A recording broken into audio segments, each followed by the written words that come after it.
Alrighty, and we're on. Good to go. Yeah. Okay, Andrew, pull that mic up a little bit closer to yourself. Yeah. Apologies. Just it just makes it easier, I think, for the hearing. And I might get comfy here. yeah, get comfy. All right. So I'm here with Andrew McCulloch, the CEO of Ray White New South Wales, and how you and I met was obviously through dealings at BMW. Yep. A couple of expensive cars. Yeah, three now. Yeah. 3 expensive cars, and over the time we've obviously had a lot of dealings with each other. Andrew was actually kind enough to invite me to some meetings in the real estate world, and where they share some ideas. And That's right. Yeah.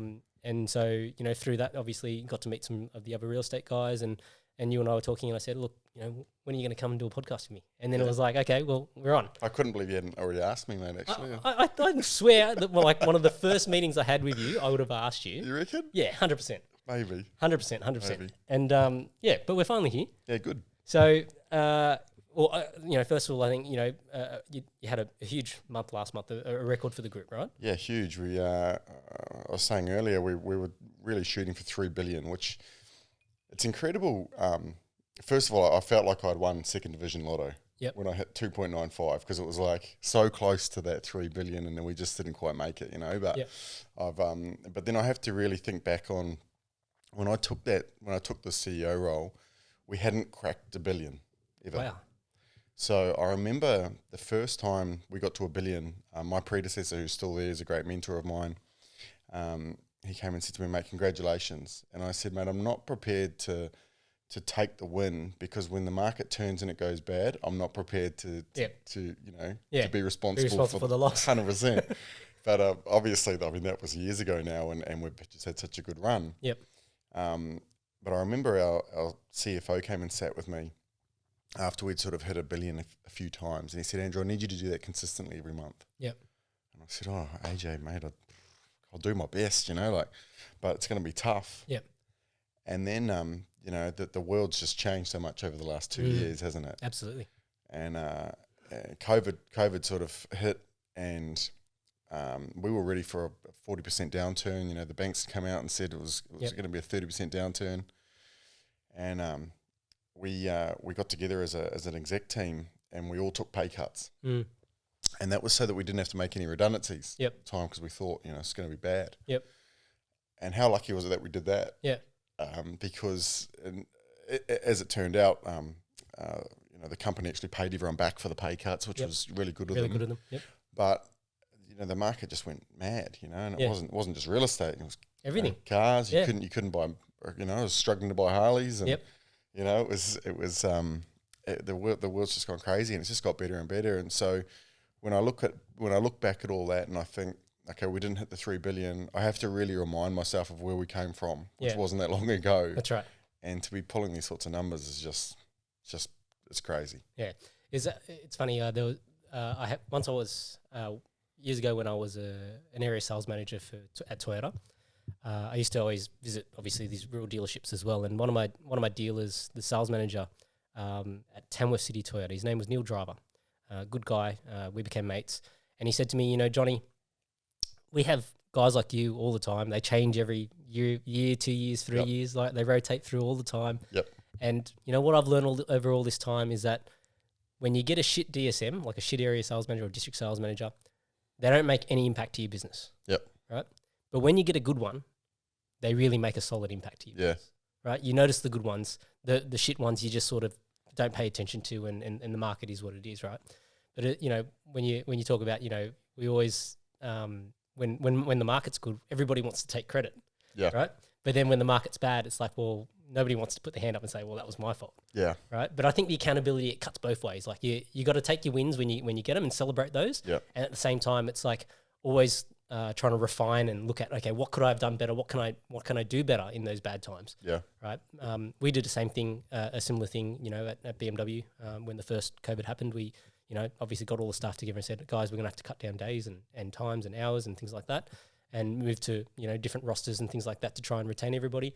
And, I think that was ultimately the right move, because, that rubber banding sort of effect where it's like, everybody's delaying a decision, and then suddenly, when it snaps back, it's like, boom, it's on for everyone. Yeah. Right. And then it's sort of, globally from a supply chain perspective, like just absolute chaos. Yeah, it was mad. I hear what you're saying about riding that good market and one of the things that I've always tried to make sure of is that we outperform our market. So, for instance, the market's gone up 30%. Yep.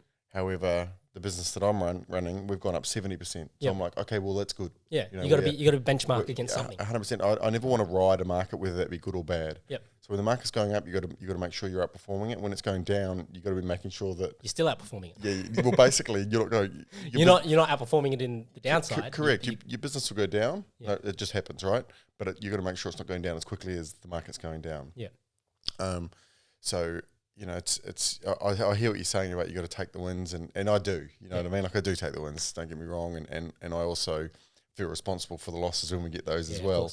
Yep. But I think Brian White said it really well. He said, celebrate your wins, but not for too long. You can't rest on them. Correct. Yeah. He's got this thing about being the hunter and not the hunted. Yep. And that's something that's really resonated with me. Make sure that just because when you're number one, you got to pretend you're number two. Yep. So celebrate it. Yep. But then go back to at least pretend you're number two. Yeah, that's right. Because you're always getting chased. Yeah, absolutely. It's the I think it's in any sales industry they usually have those analogies, right? It's like the hunter or the hunted. Yep. I think some of the there's some of the new age guys that talk about it's like farming. You got to sow your seeds, yep. You plant your crops, and I think your good operators typically are on that mindset, right, where they're always canvassing, they're always building those relationships and those networks, and so that it keeps the business flowing for them even when times are tough. Yeah. And then another analogy I like to use, and I used to use this a lot with my sales manager Kelvin. If you have a bad day and you don't have any sales, well, did you make any friends at least? Yeah. Right? Yeah. Because, if you didn't sell anything, well, at least you made some friends. Yeah, what good did you pull out of the day? Yeah, there's always something, 100%. We do it around the dinner table at night. We do best part of the day. Yep. And I think it's really important. I remember we had a nanny in Barrel, and we got to her. This was like one of the first or second weeks she'd been with us, right? And she said, nothing good happened to me, And anyway, after the kids went to bed, I said, hey, don't ever do that again. Like, surely something good happened to you. Yeah. And I said, it's such an important part for the kids to hear and be positive and learn to take the most out of stuff. Yeah. She was the last time she did it, Yeah. Yeah. I think maybe she learned something that day. Yeah, that's right. I don't know. maybe not. All right. Well, let's rewind the clock. I always like to go back to the start and try and help people to put together the story a little bit better. So, you were born in New Zealand, weren't you? I was, yep. Okay. Kid from South Auckland. South Auckland, yep. So I grew up in a place called Papatoe. Papatoe. Yeah, it was. My parents had a quarter acre, so it was like the Kiwi dream, and they had this old house, and they paid $25,000 for this thing, and I was there till I was about 5 or 6, I think, when we left. My little sister had been born by then, and we moved to East Auckland, which was much nicer. South Auckland's a bit rough. I don't know if you've ever seen Once Were Warriors, but they filmed it in South Auckland. It's rough. Yeah. Actually, I've never been to New Zealand. Not that my parents actually, my brother was born in New Zealand. Yep. But I've never been. So it's I talk about Auckland like a smaller version of Sydney. Yep. Okay. It's laid out very similar. It's the west is very similar to the west of Sydney. They're very, very similar towns. Yep. So we moved to East Auckland. I went to school there. I left school at 15. Yeah. Wow. Okay. So I was always a bit of a hustler as a kid. I couldn't make money in school. So yep. And I've always worked. So from the age of, I think I was about 7, I used to go and buy pansies from the local garden store and then sell them door to door. That was how I started making money when I was like 7 years old. We gotta slow this down. Okay. So Papatoe first. Yep. How until what age were you at Papatoe till? Till I think I was 6 when we left there. 6. Okay. And do you have any fond memories of that place? I don't know if I've got that many memories of being that age. Like I kind of remember the school I went to. I kind of remember the house. But it's, it is a little bit patchy. I think in the older I get, the patchier it gets. Yeah. Okay. But I remember, I kind of remember there's just bits and pieces, it's almost like snapshots, like photos almost, of that age. So. Yep. Okay. And so then when you moved to East Auckland, were you aware that was happening? Do you have any memories about that, or? I remember going to look at the house with Mum and Dad when they bought it, and because it had these amazing gardens, right? Yep. And when you look at the house now, it does not have amazing gardens. My parents they'd have agreed thumb. But I remember looking at the house, and then, but again, it's sort of patchy, you know. Like I was young. Yeah. Do you know what did your parents do for work? So they've always had different businesses. When I was young, my old man had a commercial furniture business. Okay. So, desks and, this is before you could really import mass stuff from China and things like that, Yep. So that's, he had that. My mum had all sorts of things when I was younger, growing up. She had a recruitment agency for a little while. But I remember being really little, and she worked on the counter at the front desk of a real estate agency. Okay. So that was sort of my intro to real estate. Yep. And a little bit later in life, she became a real estate agent as well. Okay. So they've always been quite entrepreneurial, my parents, salesy, my dad still works now, he sells trucks. Yep. So they've always been, really business-minded, entrepreneurial, salesy sort of people. So I think that's probably where I get it from. Okay. Which is weird because my younger brother and sister would have no interest in that sort of stuff. Yeah? So they're just different personalities to you? Yeah, it's amazing that you can grow up, same parents, same household, but just be completely three different people, completely three different people. Yep. You wouldn't pick us together. Yeah. Okay. It's quite bizarre. Yeah. Well, I see. I and obviously we can talk about kids a bit later, but I see that with my kids, you can see the different personalities. Yeah. Right. And it's not necessarily that you're treating them any different. It's just that they have something innate in them that is different. Yeah. Right. Yeah.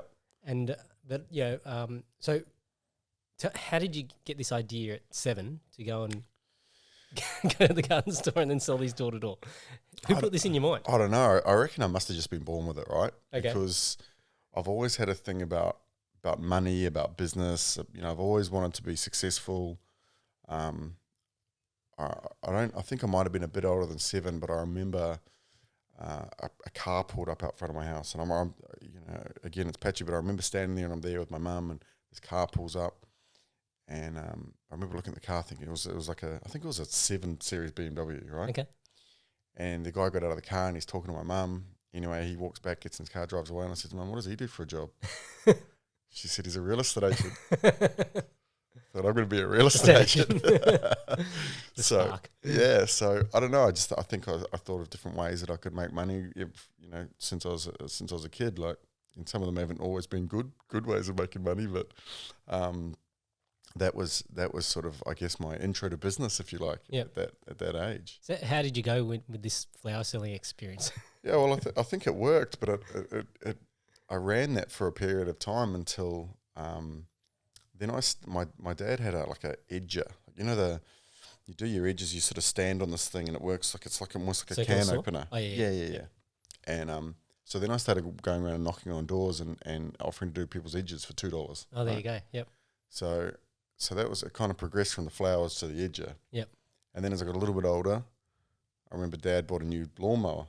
Yep. So I used to wheel this lawnmower around the neighbourhood. Offering to mow the lawns, yep.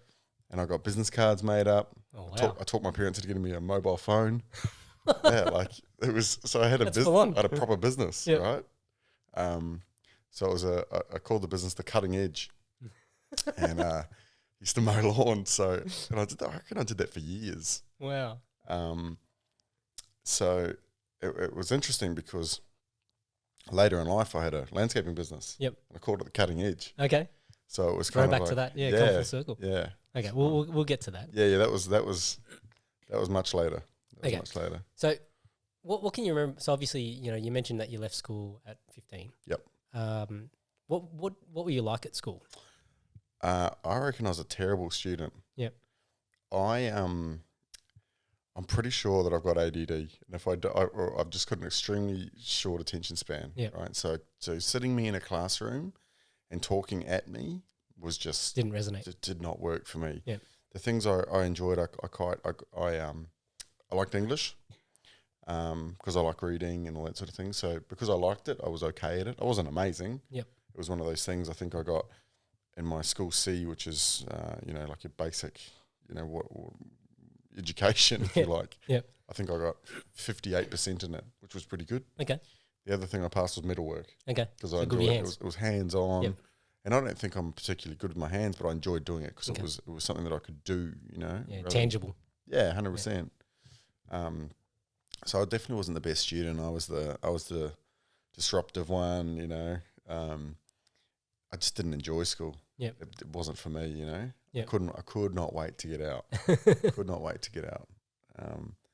I dreaded it every day. Yep. I wanted to get out and start a career. Yep. I knew I wanted to eventually go to work in a suit and have a briefcase. You know what I mean? Like that was what that was the vision, the goal. Yeah. I didn't quite know how that was gonna work, but I just figured I'd do it somehow. Yep. So did your parents say much about that? No, I had parents that were sort of like they never pushed you too hard, and I think that would have been the wrong thing to do with me anyway. Yeah. I'll give you a story soon about when I wanted to go into real estate. My mum knows me, to a T. She knew what to say, but I think if you push me too hard, I'll just go the other way. Yeah. So you just want to rebel just for the sake of rebelling. 100%. Yeah. And I think I still do that today. Yeah. So it just wasn't for me. Yep. And did your teachers ever comment? So, and the reason why I asked this is because when I was young, my teachers used to ask my mum, do you feed him red cordial? They wanted to get me on Ritalin and all the drugs. Yep. And my mum being a Asian mum, no drugs. Yeah. None of that stuff. Like no Ritalin, no nothing. You just deal with him like And look, Mum, if you ever listen to this, I apologise, because I look at what I go through with my son. Yeah. And I even just said to Ange today, I was like, I feel, a bit depressed because I just feel like every day I'm raising my voice at the kids and I just feel like I've become a dad. Yeah. And that was the last thing that I wanted to do. Oh, yeah, I know exactly what you mean. Yeah. But I look at my son and I go, you are a little shit sometimes. Yeah. You just so they did swimming this afternoon and my eldest and my son went, and the eldest came and she said to me, in the car, she said, the teacher said she doesn't want Harley to come back. And I said, what did he do? And then she was like, he threw the toys, the pool toys. And I'm like, oh my goodness, he's probably thrown them at the teacher. Yeah. Right? Like he's probably done something like that. And so, and so I asked Harley, what did you do? And he goes, I threw the toys. And then I said, what did the teacher say? And he said, no more toys for you. so how old is he? He's 3. He's not even at preschool yet, right? Yeah. So I said to Ange, I feel so sorry for these teachers when he goes to school next year because I just think back to what I was like. Yeah. Right? And like I was uncontrollable. Like, do your parents remember you as is that when you speak to your mum now? Does she remember you as being like that? Look, to be honest, I haven't really we don't really talk about when I was young. I have apologized to her before and said, hey, I know I was probably a handful, and I did a podcast with my dad, and my dad brought up how so my brother he was 7 years older. He was supposed to be looking after me one night because my dad had to go somewhere. Yeah. And I went out looking for my dad apparently. Yeah. And got lost, somewhere in the suburbs, and they were driving around trying to find me, and I was sitting on the curb crying, and someone found me. But I can see that happening with my son. Like just even in Westfields, like if he, so the other day I was at the post office doing something, and then my wife told my son to go find me. He walked past the post office, kept walking. And then once he got like 20 meters down and couldn't see me, he started burst into tears, calling for me. And I'm like 10 meters behind him saying, Harley. Great name, by the way. Turn around, right? And then everybody in the shopping center is looking at me. And then he finally turns around and then like, oh, good on you, Dad. And I'm like, oh, not good on me. Like it's, if he just listened, he'd be all right. The reason I asked that is because I've done the same with my mum. I'm like, I'm sorry, sorry for the way I was. She's like, what are you talking about? You're a great kid. I'm like, are you mad? Yeah. Did you experience the same time growing up as I did? Or? I remember my mum used to say to me, she goes, I wish one day you have a child just like you. You know what I mean? And like that, because that put me off kids. Yeah. I did. Because I was like, I don't want that. I think about that and I'm like, I don't want a kid like me, Yeah. But Yeah, so it's just funny how like she's got a totally different recollection of it. Yeah. It's almost like she's Blanked it out from blocked it out. Yeah. Yeah. Whatever works for her, though, I guess. you Yeah. know. No, so yeah, did your teachers ever say, you know, like they want you to get you on Ritalin or your ADD or whatever? I reckon the best thing that ever happened to me was I had a teacher in New Zealand it went primary school, intermediate, which you went to intermediate for 2 years before you went to high school. Yep. It's a weird setup. Like I don't know Yeah. why they do it like that. But I had this horrible teacher in intermediate. And so I like battled through a year with her, and then they gave it to me again for the second year. But she said to me one day, she's like, "You'll never be anything. Yep. And if you ever want me to do something, tell me I can't do it." Yep. You know? And it's things like that that really drive me. Like, Yep. I remember later in life, I'd had my first, it might have been my second year in real estate, and I'd gone really well. I'd gone out and bought a brand new A4 S-Line, and I'm in the petrol station, right, and I'm filling this thing up, and I walk in, and I'm in line, and waiting, there's a person in front of me, you know, they paid for their petrol, they spin around, and it's that teacher. Oh, wow. And I went, "Hi." She looks at me, and I go, "See the Audi out there? That's mine." And she said nothing and walked outside and got in her car and drove away. And I was just like, little moments like that you have a win, you know? Yeah. And I think that there's little stuff like that, like that sort of stuff drives me. Yep. It's always you know, if people think I can't do something. Yeah, and it's a motivator, right? I'm doing it. Yep. Yeah. Yeah. That's I think, you know, when you've got a, you know, a bit of pride in how you want to carry yourself in life. Yeah. You know, that's one way to get you up and moving. Yeah. Is to challenge that, you know? Yeah. Yeah. Well, that's when I said before, when I went to go into real estate, I'm jumping a few things here, but I'd had a business and I'd sold this business, and I rang my mum and I said, "I've sold the business." I was 17. Yep. 17. And she said, "What are you gonna do?" I said, "I'm gonna go get my real estate license." She goes, "You're too young. You'll never make it." Yeah. Right. She knew I'd make it. Yeah. She just said that to make sure that I did. Yeah. You know. So that's my mum to a T. Yeah. So did she have a different parenting style for you versus the other two? Because you mentioned that the personalities were very different, right? I'm pretty sure that I'm the favourite. Okay. And so I should be, because I'm the best out of the three of them. But I don't know. I think as well, having my own kids now as well, you do parent them slightly different, right? Like, my eldest daughter is not my biological daughter, but I've been around since she was 3 years old, right? Yep. So, you know, we had her for, when I say we, because my wife and I parented her together for a couple of years before Indy was born. And I was an expert on parenting until I had children. So my relationship with Izzy was always really good. Like, her and I are super tight, you know, as far as I'm concerned. That's my daughter. You know, she lives with us, all that sort of stuff, right? So, but you know, it would be funny, we'd walk through a shopping centre and, you know, she'd be walking away and Cassie's kind of walking this way, and like I wouldn't take my eye off her the whole time, and I was super helicopter dad. Yep.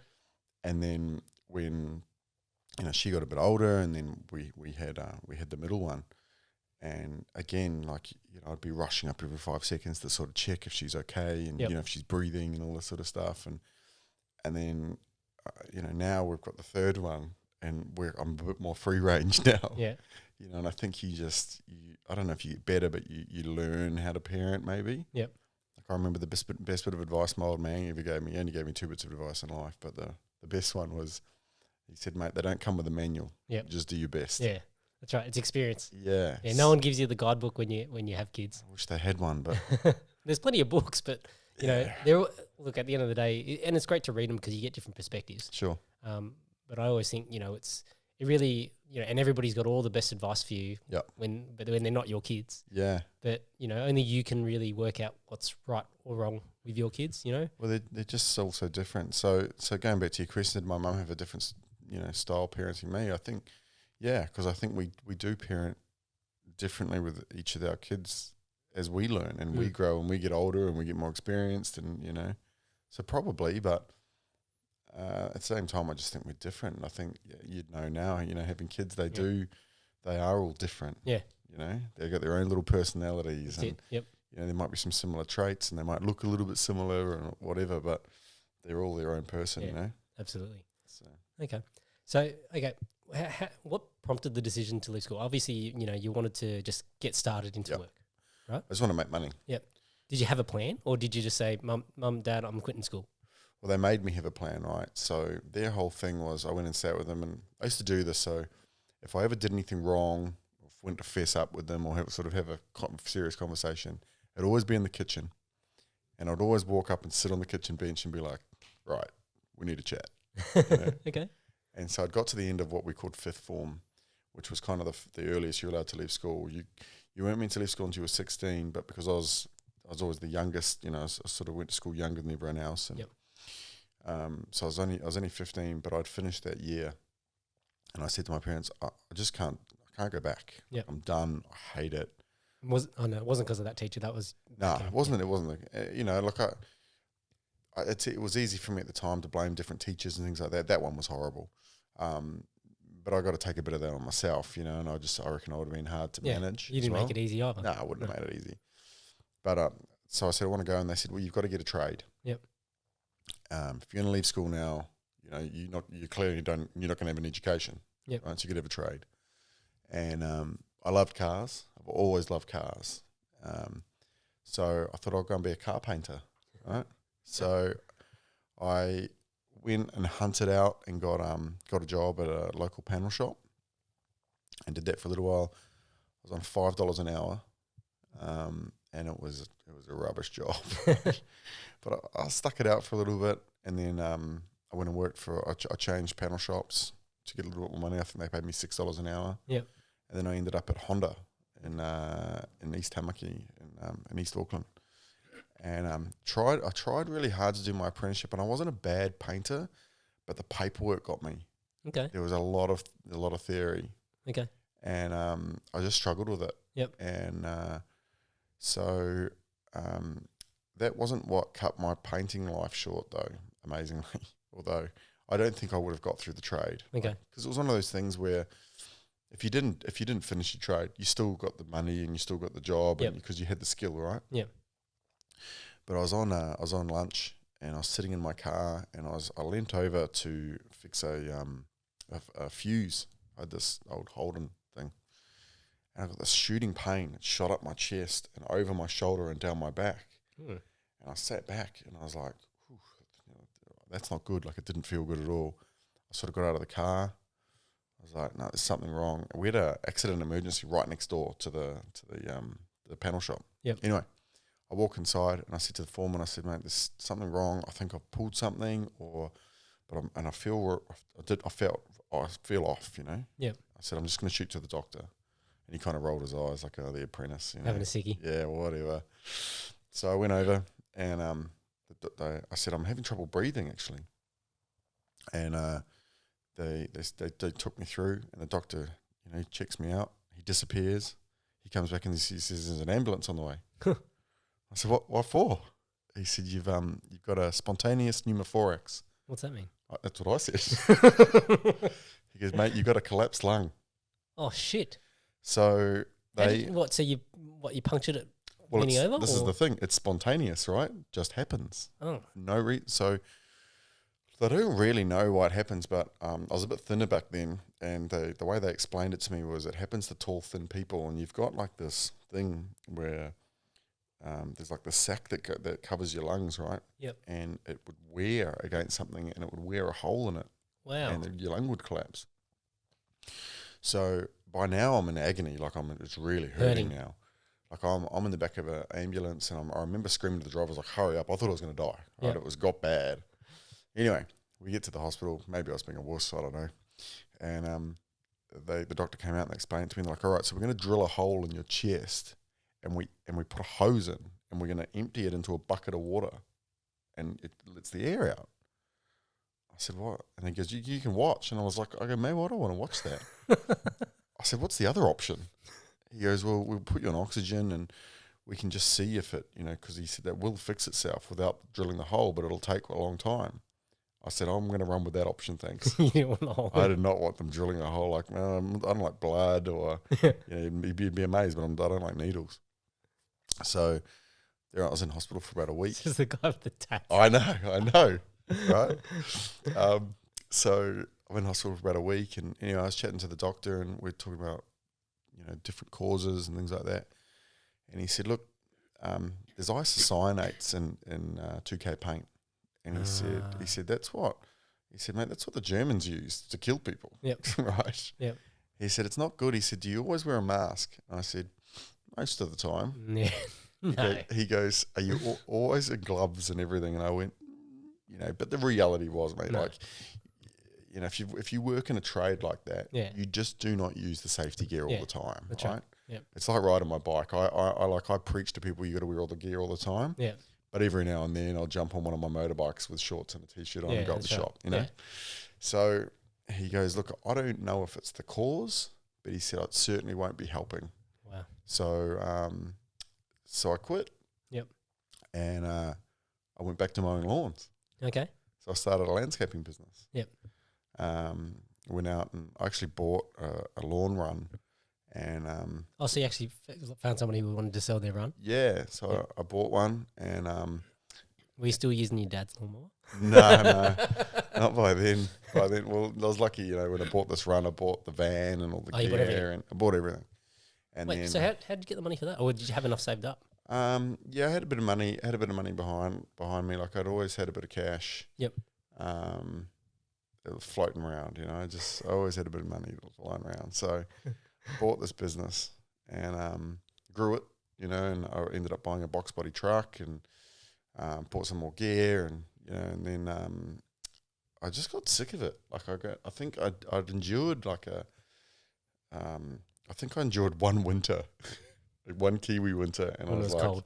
Yeah, I was like, this is shit. Yeah. Would it snow there? No, not where I was. But it was cold and wet, and like when it rains in New Zealand, miserable. It rains. Yeah. It's kind of like what we're getting at the moment. Yeah, it's much like this. Yeah. Yeah. And so I sold the business to a big franchise over there. I think it was Crew Cut bought it. Okay. And so then I really had a little bit of money behind me, and that was when I made the phone call to my mum and I said, I'm going to go into real estate. Yep. So when I say a bit of money, like it was literally a little bit, like it wasn't a lot. Yep.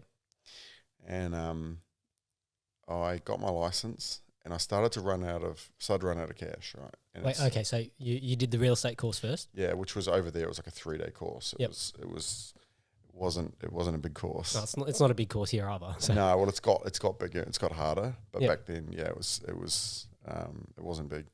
So I did the course. I had dreadlocks down to my waist at this point, right? Yeah. I can't picture this. Oh, mate, I'll just show you. You're going to show me photos later. I've got a photo, but I had eyebrow piercings, tongue ring, dreadlocks. Anyway, so I did my course, and my mum knew these guys that had a real estate agency in Papatoetoe, actually. Yep. And she'd worked on the desk of this thing. And so I went in there with dreadlocks to do my interview, and I sat down, and the guy looks at me, and I said, I'm cutting this off today. Yeah. He goes, all right, because he knew my mum, and he gave me the job, and I went, I cut dreadlocks off, and then someone got wind of me going into real estate. I can't remember. It was another friend of my mum's, and they just knew I'd been a hustler all my life, right? Yep. And so a guy by the name of Phil Horrobin, he ran a Ray White in Papakura. He rings me up. He says, I hear you're going into real estate. I said, yeah. He said, mate, before you start at that office, he said, I know that office, I used to work at it. He said, just come and see me. So I arrive at his office, and he'd forgotten. Now that I know him, I know what had happened. He'd forgotten I was coming in. And he comes out and he's a little bit flustered. And he's like, I've just got to run and do something. How about you jump in the car with me? I said, yeah, no problem. So we walk out, and he's got this beaten up old red Mazda Familia. Yep. And I sort of look at the car, and I look at him, and he goes, it's not my car. He said, it's my daughter's car. I've got a Mercedes, and I've crashed it. Oh, no. Right. Yep. So anyway, we did the interview, and him and I just clicked straight away, and I got the job, and that was sort of my start in in the game. So what happened with the other place, Perpetuity? I rang them and said, and they knew each other. Okay, And so I said to them, mate, I'm going to do this. This is where I want to be. And I just, I liked the brand. I always liked the Ray White brand. Yep. Which is funny given where I am today, Yeah. you know. But was there a particular reason that or was it just that experience with Phil that really sort of solidified that for you? I think that certainly helped it. But I always liked it just looked clean. It had a good name. My mum had also worked for Ray White before. Yep. So I kind of felt like I knew it, and I resonated with it. Yep. It's funny because it's obviously I still resonate with it now, and it's something that I've gone back to. I've worked for Ray White, I think, like 6 or 7 times now. Yep. And every time I've gone away from it, I get drawn back into it. You know, it's just the culture of it that I think I'm drawn to. Yeah, I think that's really important. I think a lot of people forsake how important it is to actually believe in something.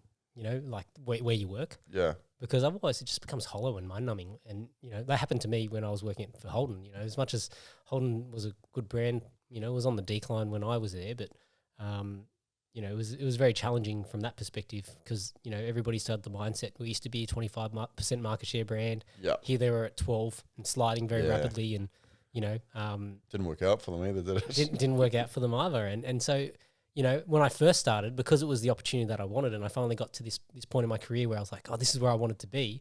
It was like, look, all cars are the same, just treat them as skateboards and or trolleys of money. Yep. And it's all about, we get one trolley of money for this, and then we're going to sell that trolley of money for a different amount of trolley of money for that's slightly more, and that's the car game. Yep. Right? And then you do that for, 3 or 4 years, and you start to go, why the fuck am I doing this? Yeah. Right? Like you just, why? For what? Why am I killing myself for something that I don't believe in? You got to love what you do. And, someone said to me once, if you love what you do, you'll never work a day in your life. It's a common saying, right? Yep. And I think that was why I was so drawn to real estate. And I genuinely loved real estate. Yep. What was it about it though? Was it the properties? It was the chase. People? It was the chase. Okay, the thrill. Yeah. Yeah. I was the youngest real estate agent in the country by Yep. far, right? And back when I started, it was like today it's a young person's game. Yep. Like you look on social media and you've got all these young kids selling real estate, and it's different today than it was then. But real estate used to be the thing that you'd go and do before you retired. Yep. So it was an old person's game when I went into it. Okay. And it was my first year was really convincing people on why they should list with me when I was so young, and I just used to say, look, I've got more energy, I've got more need, I've got more want, like at that time, I'd blown through all my cash pretty quickly. Yep. And my mum had lent me $3,000. I bought a Subaru. They're called Legacies over there. I think they're called something over Liberty. Yeah, they call them Legacies over there. But so I bought this thing, borrowed some money, and I knew it was sink or swim. It's com only. It was from day one in New Zealand. So there's no Com only, no retainers. No retainer. Yep. So you that's why I think they breed great salespeople over there in real estate because you got to be hungry. You have to pick it up quick. You have to learn. Yeah. Actually, out of curiosity, from that perspective, did they give you any sales training? Like, was there a sales process that they wanted you to use at Ray White back then? Yeah, I mean, Ray White's always provided training. So there's a lot of skills training, and I took advantage of every opportunity. But the best thing that I did, I talked about the guy Phil Horobin before, and he was just such an amazing mentor to me. And I took him everywhere with me. So I was out hustling to getting appointments, but I'd get him in the car with me, and we'd go together. And I'd say to him, mate, can you just do it? I'll listen, Okay. And I did that for about 6 months, and then I was like, okay, I'm good now. And he only ever had like 10 lines, right? Because although we heard them every day, the people sitting in front of us had never heard them before. Yep. So I just became a bit of a parrot, and he was, I owe him so much with all the stuff that he taught me. But he was just, he always thought outside the box. Yep. He he would always he was a full-time hustler as well. You know what I mean? Like he would there would be no deal there, and he would make a deal. And he also instilled a few bad habits in me. Right, so I think I'm like year 2 in real estate, and I went really well. Like I got up and running very quickly. I think I wrote 250 grand a year one, right? Yep. Which was massive. We're talking 18 years ago, something crazy, whatever it was. Like it was and houses weren't what they've been. I was selling houses for like 70, 80 grand, you know? Yeah. So I used to sell 1, 2 or 3 houses a week. It was always around that, you know. Anyway, I hadn't sold a house for 2 weeks, and I went into his office and I go, Phil, I've lost it. He's not even lost it. I go, whatever I had, it's gone. Yeah. He goes, get in the car, right? So I get in his car, and we're in South Auckland, so we're about 40 minutes from the city. Anyway, we're driving for ages. I said, where are we going? He said, you'll see in a minute. You know, there's a big car dealership in Sydney called Continental Cars, and they own most of the top end dealerships, right? Yep. So we pull into Continental Cars. We pulled in an Audi. I said, what are we doing? He goes, you're buying a brand new car today. Asking yourself in debt. I said, mate, I can't afford it. He goes, you'll make it work, trust me. That is the old school, right? So the old school was you always wanted to find salespeople with vices. Yep. Whether it was gambling, women, yep. debts, yep. whatever it was, drinking, alcohol, drugs. Yep. They're the guys that you wanted because they would be the most hungry to make it work. Yeah. And he knew, so, you know, he instilled in me, you know, like I'm always up to here. Yeah, axe yourself. I'm always buying big houses and cars and, you know, motorbikes and I just know that I've got to work, you know, but it drives me. Yeah. And that was it's certainly a takeaway from him. I don't know if it's a good thing or a bad thing, but yeah. But yeah, I just loved it. I loved real estate, so I felt like I wasn't working. Yeah, it was good. Yeah. Yeah. Do you remember, you know, one of your first? Do you have any fond memories of a notable sale that you? Yeah, I've got heaps. Well, I guess, you know, and why I always like thinking about this is because I think for anyone in a sales based industry or that style of business, you always do have a fond memory of a particular deal. Like and like I've got a few from when I was doing wholesale. So when I was working for Toyota. Yep. You know, there was one where, you know, when I was looking after the rural dealers. So back then, Toyota used to make products in Australia. So we had the alternative, sorry, not the alternative plant, but we had the plant. And it was the alternative plant, and we were making you know, Camrys and Orions and things like that. And so, you know, we obviously had a target to achieve. And the crazy thing about it was working for the manufacturer, we didn't get any bonuses based on how well we wholesaled. Yep. Right. But the culture in our team, and that's because, you know, we had some really cool guys in there. So Boothie, who was our team leader at the time, so Mark Booth. We had Andrew Savis, who was a really, you know, sales focused kind of guy as well. So in our team, like they had instilled this culture where it was like we're selling, right? Even if it's only for fucking pride. Like, you know, we used to put the A3 charts on the glass and, you know, try and knock these cars off. And we used to have days in the office where all we do was just try and focus on wholesale. Yep. And it was the old, you know, sort of stuff the duck analogy. You know, you just push as many cars in, and then it's up to the dealers to then get rid of these cars, right? Yeah. And so, you know, a couple of my notable ones. So one was when I was looking after some rural dealers, we had these pigs of cars, like, you know, very undesirable cars, right? Like, sure. So there used to be a grade of Orion called a Prodigy. So Prasari used to be the top, ATX was the bottom, Prodigy was in the middle. It was a bit of no man's land. Nobody bought the Prodigy. Yeah. It was never on drive away, so there was never really any price point on it. And I convinced one of my dealers in Cessnock, so Len, apologies if you ever hear this story, but, you know, I convinced him to take, I think he took 2. Yeah. And he was really stitched him up that day. he was cursing me, right? But in the end, he still managed to get rid of him, right? Yeah. Because, and the line that I it wasn't a line, like, but the analogy that I used was that, you know, when you have a car that is a different color, because they're orange. Yeah. Okay. So when you have a car that's a different color, dealers always think, oh, well, that's a shit color because it didn't sell. Yeah. Right. But sometimes it's not actually the same color the same car that they're looking at the next time around. They might have sold the first one and now they're looking at the next one. Yeah. But because it's the same color, you just assume it's the same car. Sure. Right. So that was one of them, and they did get out of them, and then the other one was like, I think to Western Toyota in Guildford, Tino. I managed to sort of crunch a deal with him to take, you know, last 14 hiaces or something that we had, Sure.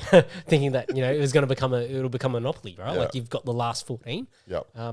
And, you know, the play didn't work out perfectly, but, you know, he did manage to get rid of all 14 cars as well, sure. or 14 vans as well. But do you have any stories like that? Yeah, I think like there was, I mean, obviously there was a lot of deals, right? There was so many deals. Yeah. I remember the first house that I listed and sold was one that I remember because to get listings, I used to open the paper and I'd go through the private sales. Yep.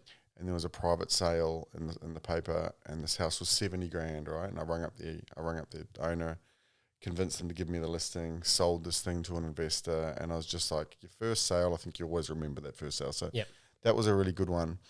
But I remember because I ended up later sort of in my career, I shifted from Ray White Papakura. Phil left and he went and bought Ray White City Apartments, and it just wasn't the same after he left, you know, like the new manager or the new owner I didn't really trust. And anyway, so I went culture. Yeah, just different. There's nothing wrong with it. It just didn't work for me. I love the brand. I wanted to stay with the brand. Yep. So by then I had upgraded my house and I was living in Howick by then, and it was a nicer area. So I thought I'll go and work at Ray White Howick, and I was living in an area called Cockle Bay. And there was this beautiful house that I'd walked past a number of times. I loved this thing. You know, I saw a competitor sign go up on it, and it sat there for ages. And I knocked on the door one day, and I was like, "Look, if this muppet doesn't sell it, give me a call." You know, and they're like, "Well, it's out of agency, and we don't really like this person." And I said, "Get a sign down, put mine up." You know, and I remember that they wanted $380,000 for this thing. I think it was huge money. Back then it was massive money. Yep. Anyway, it was a couple. They had a son who was a pilot, and he had a Lamborghini. Yep. Right. And I got an offer on this place at $350, and one of the things that Phil had taught me was never sleep on a deal. Yep. Get the deal done. Yep. So I get round. It's like 5 or 6 o'clock, and they go. They're like, we think the deal's okay, but they relied heavily on the son of theirs. I think it was the only son, and he's a pilot. He was, so they love this kid, right? Yeah. And they're like, we won't do anything without his approval. I said, good, get him on the phone. He's in the air. And they said, he's in the air. I said, where's he going? Singapore. I said, cool. What time does he land? 3 a.m. I said, I'll be here at 3:10. And they went, okay, no problem. So I went home and went to bed, set my alarm, for whatever it was, 10 to 3 or whatever it was, because this was just around the corner from my house. Yeah. Went back there 3:10 and did the deal. And I just remember like how proud I was that, I think a lot of people would have gone, we'll deal with that tomorrow, or, and honestly, I just think, and you'd know this coming from a sales background, but when you got someone on, you don't let them go. Yeah. That was how I was taught anyway. It's like, and I'm still the same today. Like, if I go out and I've got a potential franchisee in front of me and we're at dinner or something, like I'm doing a deal at dinner. Yep. I'll make them aware of that. Like, yep. I'll think about it and I know what haven't I explained properly. Yep. We need to think about that we can talk about now. Yeah, that's right. Like there's nothing that we can't, if you're, let's do a deal. Like, whatever it is, if it's let's fair, talk about it. Yeah. if it's fair, I'll do it. Yeah. I bought cars off you. Yeah, it's that's like, right. I'm on. I want That's to right. do it now. Yeah, it's momentum. Yeah. Yeah. And I think that's a skill that I think's lost in a lot of salespeople these days. Yeah. They don't know how to generate. They don't know how to generate momentum, and I think momentum really that comes through understanding your process. Like if you understand what are the questions you need to overcome. Like, what are the questions you need to answer? Because the biggest stall of a momentum is that you come to do a deal and then it's like, oh, hang on, I have this question. Yeah. And then I have that question. And then if you haven't gone through and actually explained all those things, that's where people get unstuck. I think as well, getting a level of commitment. That the M8, I remember I thought I didn't think that deal was going to happen, right? And I remember Jason came back and I can't remember if it was yourself or Calvin, but he'd said like, if we do it, are you buying it? Yeah. And I was like, I would have said to Jason, come on, just make sure he's on. Yeah. And I loved that, I was like, yeah, man, fuck it, I'll buy it. If you can do the deal, I'm going to buy the car. It's funny because like that was a car that I factory ordered. So I built that car from spec. And I love that car, by the way. Yeah, it's a gorgeous car. So I guess for people that don't know, it's a Arctic mineral white. So it's a frozen Matte white. Matte white, basically. Pearl through it. With pearl through it. Exterior carbon pack, good wheels, but the interior is different. Yeah. You know, I always try and think about these cars, you know, when I build them, and I think, you know, most guys at my level don't really go to that sort of detail. Yeah, sure. You know, and it was something that I actually picked up when I was at Mercedes. Yeah. So when I was at Mercedes, I used to build all my own cars. Yeah. I'd go through and spec up, you know, everything that I wanted. And so it was funny because, you know, average sale price, I guess, you know, when you go between the whole range would only be like, say, between $70,000 and $80,000. Yeah. Right. And so me out of Wollongong, my average sale value was like 85 grand because of all these cars that I'd spec up really nicely. Sure. To then, you know, because I'd look at it from the perspective of if you're a prospective buyer and you're astute and you have done your research, there's going to be specific options that you're going to want. Yeah. So as a result of that, this is how you want to build them. Yeah. Right. And it's not to say everything's built expensively. Like you still got to have, you know, cars that are just base white cars that, you know, people will want. Yeah. You run of the mill. Yeah. Run of the mill. Yeah. But, you know, I would always, you know, take my time, and I had a spreadsheet that I would build to work out, okay, what do I need to order? And then, you know, how do I want to spec these cars? Yeah. And so when I actually ordered it, it was funny. The owners shit themselves a little bit. No one's going to buy this thing. Yeah, they're like, oh, no one's going to buy this thing. No one's going to buy this thing. I know a guy. And it was like, you know, just wait. You know, we're not going to sell it before it gets here because you're not going to be able to build value. Yep. You know, but once it gets here and somebody sees it, the right person will find it. Yeah. Right. There's a bum for every seat. Yeah. You know, just like there's a person for every house. Yeah. Right. But you just got to find that right person that sees the value in it. Yep. And when they do, then it's like, okay, well, you're on. Now you got to make it work. But that deal is that's a great. I tell that story to a lot of people about how I bought that car. I don't know if you actually know how that convo started. No. But Cassie, one of Cassie's friends, was like, I want to buy a BMW. Yep. And I said, oh, look, I'll make a call for you. What do you want? She said, I want an X4. So I rang Jason. Yep. I said, man, I want an X4. And he goes, oh, okay, no problem. He goes, how's the 740 going? I said, yeah, I love it. He said, I saw on your Instagram you're in a Porsche 911 the other day. I thought you might have bought that. And I said, nah, it was a bit raw, you know. Just. And I said, mate, you've spoiled me with that 740 because the 740 has got everything. He goes, what do you love about it? And I said, it's I love the heated seats and the cooled seats and the fact that it drives itself. I said, it's just like a big lounge that drives me places. Yeah. And I don't know if that car really suited me. Like it was different, or, you know, I came out of an AMG GT into that thing. But it suited me for what I was doing at the time, driving from Barrel to Sydney, and it really worked for me. But coming in here, it was a bit big for me. Mm. He said, what don't you love about it? I said, it's not fast enough. Yeah. He goes, I've got an M8 here. I said, nah, mate, it's too expensive. He goes, yeah.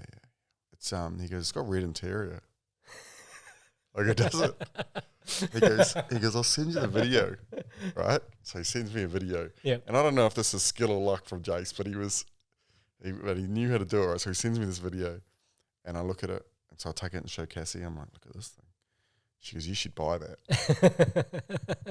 and that was how it came about. Yep. So that was, mate, I had zero intention of buying a car. Yeah.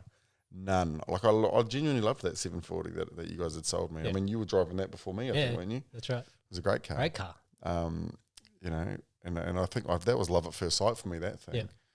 But this is a whole nother level, you know. It's just, but yeah, I had no intention of buying a car. See, I think that's a perfect example of a relationship deal. Yep. You know, we've had prior dealings. We know that you love the car. Yep. You know, we see you for service. We see all those things, and then it was just like, let's just ask the question. Yeah, 100%. Right? You know, because I told the boys, hey, this car's coming. Yeah. Right. And then look, you know, do the right thing. Wait till it gets here, because then you can actually show people what it looks like. Yeah. Because, you know, trying to take it off the market now, you're not going to do it justice. Yeah. Right. Because looking at it on a computer doesn't do it justice. It was the second M8 you'd had in, yeah? Did you have a grey one or because I think because Jason had said, he'd sent me a photo of that one. He goes, I'm trying to get this for you, right? He was fishing. Yep. And he goes, oh, it's the owner's car or something. Yep. And anyway, and so like that, from that moment, made you think about it. I kept thinking about the M8, you know, and so yeah, I mean, it was a full relationship thing, like you said, and you know, it just shows the power of having those relationships, and how, you know, making the first sale is quite different to making the second, third, and fourth sale, you know. Absolutely. See, that was something that I only learnt that more. I only applied that more when I got to Mercedes-Benz. Yeah. Because when I was at Holden, it was like my interactions were obviously very different. I think I've told this story on the podcast before, but I was doing a deal with this guy, and he's coming to buy this car, And he goes up to the reception. He goes, "I'm looking for Johnny." And I actually expected him, so I was waiting at the reception counter. And I said, "Yeah, I'm Johnny." And he goes, "You're not a fucking Johnny." And he's like, "What's your fucking real name?" Right? That's what he said to me. "I shit you guys not." And look, he he didn't mean to. That was just the way he rude. was. That's just the way he was, right? Yeah. And I'm like, who's the Asian kid? Yeah, that's right. Because when you hear me on the phone, I generally will try and match how the other person's talking to me. Sure. So if they're talking rough and tumble, I'll talk rough and tumble. Yeah. And so sometimes, Andrew will be like, "You're so bogan." Yeah. It's like, how do you fucking be so bogan? Yeah. And I'm like, well, I did grow up in St. Clair. Like, I'm a Westie, really. Yeah. But, you just got to, you sort of try and match who you're dealing with. You got to be a chameleon. Yeah, And so, Yep. that was one of the standard experiences that I had at Holden. So it was a very different experience. And, yes, there were some clients that you could generate relationships with, but not the same way that, I've forged friendships out of my time at both Benz and BMW. Well, it's funny, like, I don't know if I told you, like, I haven't never really been a big BMW fan. Yep. My mum loves it. My uncle was a service manager for BMW in New Zealand. My mum's always had BMWs. I had one before I met you guys. I had an M4 for a little bit, and I loved that car, but I just felt a bit girly for me, and when I got into the GT, I loved it. And the day that I came in and bought the 740 for you guys, again, I was never buying a BMW, right? Yep. But I looked at that 740 and I loved it. But the interesting thing was, I'd really wanted a Mercedes again. Yep. And I found the people at Mercedes so arrogant and just so unwilling to help. And then when I walked into your dealership, you guys were all so good. It felt like the red carpet came out. Yep. You gave my kids cookies to eat. It was just like all the little things. It just was a whole different experience. And when people say, "Why did you make the shift to BMW?" I go, "Because they treated me better." Yeah. Like I bought that car because I liked you guys. Yeah. Really. Yeah. You know what I mean? It's funny. I'm laughing because you made me just think of another customer that she came in to buy an X3 from us, and we're all there talking to her. She had a newborn basically. Yeah. And she was like, "Oh, I've only got a short amount of time," and blah blah blah. And then like just after we got talking, she was just like, "Oh yeah, can you hold her?" And gives me this baby. Goes so she could go do the test drive. Yeah, right. And here I am walking around the dealership with somebody's baby.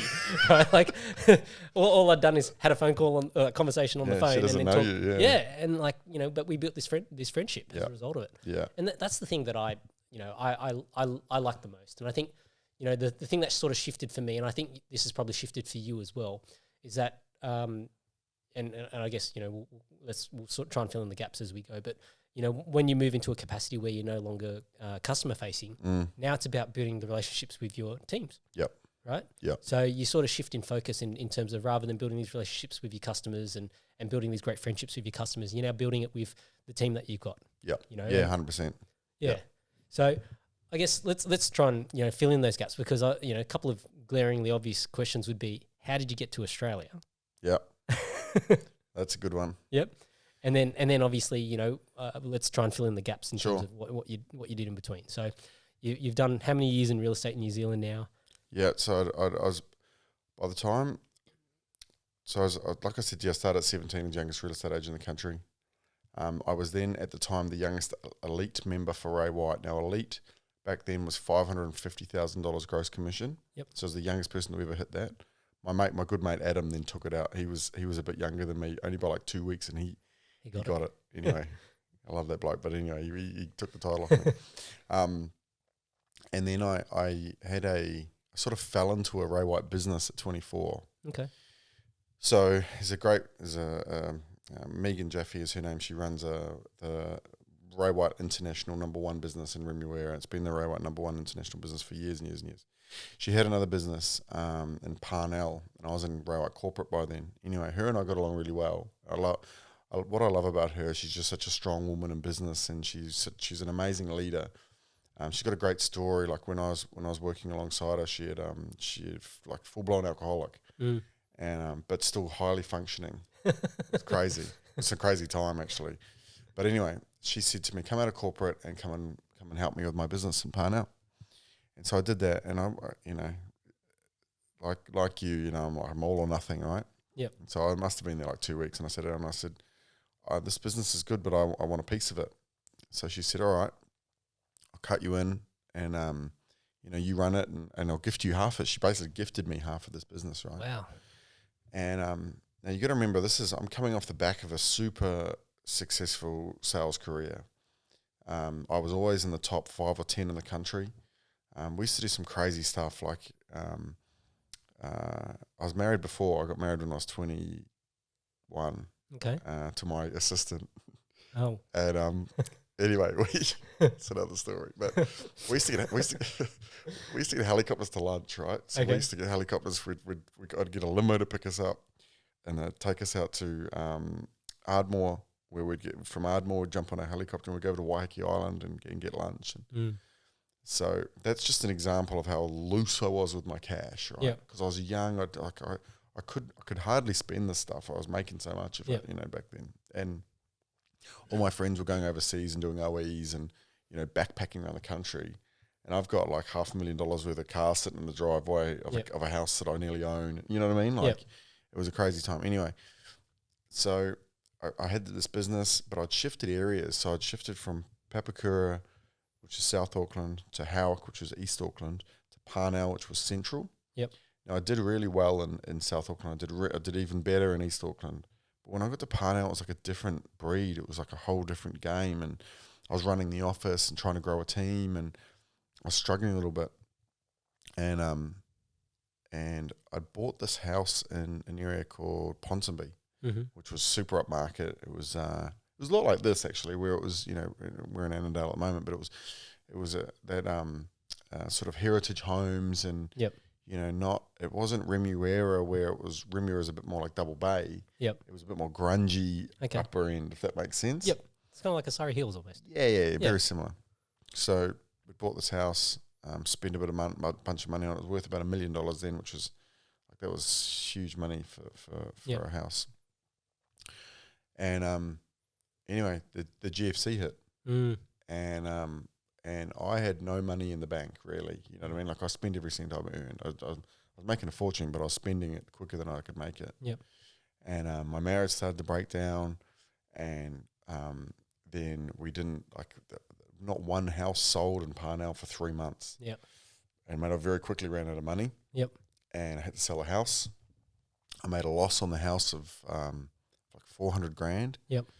But I refused to go bankrupt, right? So I had a Mercedes, I had the house, I had like all these things. Anyway, I rung everyone I owed money to, like the banks and the finance companies, and I was like, look, I'm not going to go bankrupt.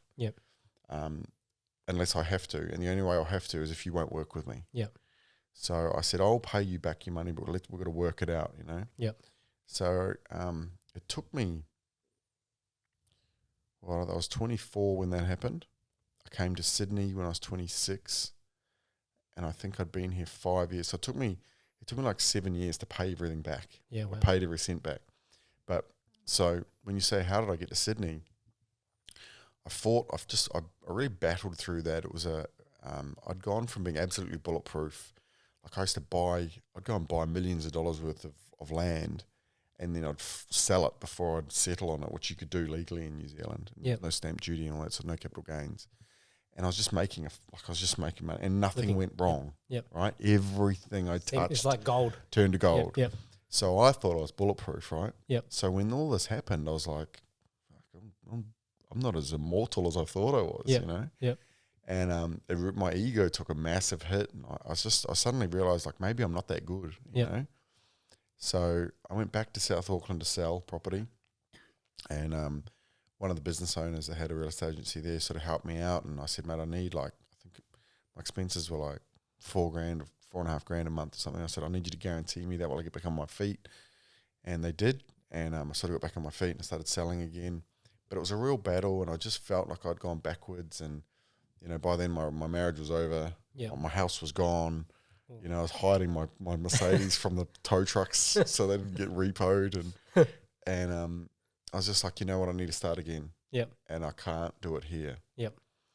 And I had $2,000, and I had some old like gold chains and stuff that I had from when that was cool. And so I sold that stuff to buy a ticket here. And I jumped on the internet and found a room for rent in Redfern. Yep. And I made the decision, and 2 weeks later I was here. Wow. With $2,000 in my pocket. Okay. And I was just like, this has got to work, you know. I'm going to make this work.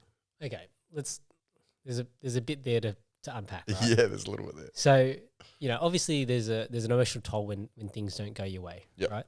And I think, it doesn't matter in any market, like if you're whether it's the real estate market, car game, share market, trading, all those sorts of businesses or industries, there's the highest of highs and the lowest of lows. Mm-hmm.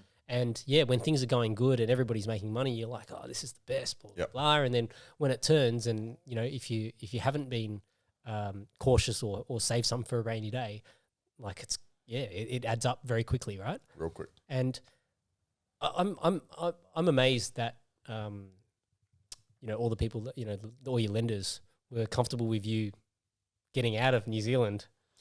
Or did you just not disclose that?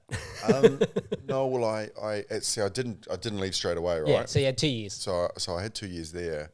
So you had started to pay back already, or? Yeah, I'd already started to pay back, and I just cut deals, and like, to be honest, it was the GFC, right? People were jumping out of buildings and stuff. Yeah. Like it was bad, and it hit New Zealand really bad. I think mainly because we don't really have an export business, industry. Yeah. So I think that we really got smacked with it really bad. From what I understand, it didn't hit Australia as bad. You get the mining and all that sort of stuff. Yep. But it really hit New Zealand pretty hard. Yep. And I just think they didn't have a choice. When I went to come to Australia, I remember the only problem I had was with Mercedes. And I rang them up and I said, look, because I'd continued to pay, I'd refinanced it a couple of times to stretch it out.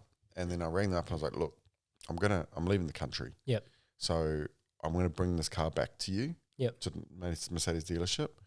And I know you're not going to give me what I owe on it. Yep. So I need you to take it back and I'll pay you off the rest. Yep. And they went, no. I said, what do you mean no? They said, no, we're not doing that. You're not allowed to sell it. You must. You've got to finish your contract, basically. Yep. So I said, cool. I said, which are you at the head office? And she went, yeah. And I said, what's that address? And she gave it to me. I said, I'm going to be there soon with the car and I'm going to give it back to you. And I'm leaving the country and you'll never find me. And she went, oh, I'll ring you back. And they rang me back and they said, all right, we'll let you sell it and we'll let you pay it off. And I was like, okay, thank you for being difficult. But and so they bought the car back. Like, I can't even remember the numbers, but I think I'd paid. It was a C180. It was rubbish. But I bought it new. I think I'd paid like maybe 90 grand for it. Yeah. And by that stage, I think I owed 40. Yep. And they gave me 16. Yep. So there's a fair bit of a balance. Fair bit of money that you got to, But I paid it all back. Yep. Paid it all back. Well, I think there's a word for that, because it wasn't so much, it's the principle, right? It was your own integrity that you wanted to maintain. Yeah, I didn't want to go bankrupt because I didn't want that on me. Yep. But I'm also a person that believes in paying their bills. Yep. Like, you never have to chase me for money. You know what I mean? Like, Sure. I think it's just, I don't know, it's just built in me. Like, you pay your bills, your bills, like if I get a bill sent to me, I pay it. It's just, I never drag stuff out. You know? So you don't have to think about it. Exactly. I'd rather just, like, the satisfaction I get when, on the 15th of each month as I pay all my bills for the month. Yep. It's quite weird. Yep. But it's done. Yeah. It's out the way. Yep. So I don't know, it's just the way I am. Okay. So you're on this flight to Australia. Yep. Did you have a plan? Not really. Oh, kind of. Right. So I had got a job with a recruitment company. Okay. Because I didn't want to come into real estate here straight away. I'd only been to Sydney once before. Okay. And I actually hated it. Yep. The reason I came to Sydney is I felt like I could make money here. Okay. So I had a job and I thought, this will get me through. So I had I had a room and I had a job and I had $2,000 in my pocket. So I was like, I'll make this work. You know? And so I landed and it was just before Melbourne Cup. Like, it was like, I don't know, a week before Melbourne Cup. Yeah, so late October. Yeah. Yep. It's 12 years ago now. Yep. And got to this house in Redfern. It's cool old house. The young guy, he was a bit older than me at the time, but he was young, and he'd bought this place, and he said to me, I just bought this at auction for 700 grand, right? And I was like, what? This guy on drugs? Like, that was some shit. Anyway, and I worked at this recruitment agency I was recruiting front-end developers. It was in Australia Square, and I hated that job more than I hated school. When you say front-end developers, what, in software or? Yeah, like web page. Okay. Front-end website developers. Yep. So I knew nothing about that stuff. And so how did you get this job? Just got it off. Got off the internet. Like a lot of those recruitment agencies hire foreigners, right? That's why they're full of bombs and stuff. You know? And they're basically just sweatshops. You get in there, you make 100 calls a day. It's burn and churn stuff. Like there's no integrity in it. It's a really poor environment. Yep. But again, I was back sort of hustling. I've missed a piece out in between, sort of losing that business and going, because I moved to Indonesia for 3 months. But well, let's fill in the gaps, right? Like you can't just gloss over that. So hang on. So you're on the ropes because of the global financial crisis, and how do you then get to Indonesia for 3 months? So again, I guess I was looking for an out. I was looking to try and start again. Yeah. So I jump on the internet again, looking for work, and I think it's Royal Resorts were looking for salespeople. Okay. And they had this American guy who was sort of going around recruiting. I met him in a hotel. Like the interview was in a hotel. I get there, and I couldn't figure out really what the job was. I thought that I was going to sell villas. Okay. So I was like, this will be great. Yeah. I'm going to paradise. Yeah. Sell villas. But he was a bit cagey on what it really was. So I fly into Bali, and they pick you up. They send a guy to pick you up, right? And I wish I remember the name of the place that they put me in. Because I'd Googled it, right? And the place was beautiful on the internet. It was on the beach, and I was like, this is great. They picked me up at the airport at night and took me to this place, and all I could see was like mangy dogs running around, and like it was gross, right? And I go to the guy, where's the beach? He goes, oh, it's a long way away. It's like, all right, well, I'll figure this out tomorrow once it's light. And I get up in the morning, and I'm looking around. I'm in this dingy room. Like I felt like what I'd imagine a prison cell to look like, right? Yeah. Like this thing was horrible. bad. It was bad. I jump back on the internet the next day, and the place that I'm staying at was the same 2 words, but around the other way. Okay. So I'd Googled the wrong place. Oh, okay. So you went to the wrong place. No. I was in the right place, but I'd Googled the wrong place. Oh, no. Okay. So that was selling timeshare. Oh, I was going to say, was this selling timeshare? I didn't know, right? But, like what came out of that, it was funny the first day I got there. Wait, why would anyone want a timeshare in a shithole? Well, no, because they put you in a shithole, but you're selling something nice. Okay, right? sorry. Okay, good. But I get they pick you up the next day and they take you to the sales deck, right? Yep. And straight away the sales manager walks out. This guy, Mark Thompson. I was talking to him tonight actually. He's a Kiwi guy. Okay. Right? Married bloke. And I said something and he goes, bro, you're a Kiwi. I said, I am. And he gives me this big hug, right? And he's like, oh, I love Kiwis. I can't believe you're here. Him and I got along really well. And he was a great, he is a great salesperson. And but I just couldn't. I hated selling timeshare, man, because you're pulling people out of their holidays. You're basically lying to them to get them there. Yeah. And then you're hustling and you're really gouging them into something they don't need or want. And that whole timeshare thing's not. The premise is flawed, right? It's no good, you know. You don't own any asset. It's just So I did it for 2 weeks, and quit. Yep.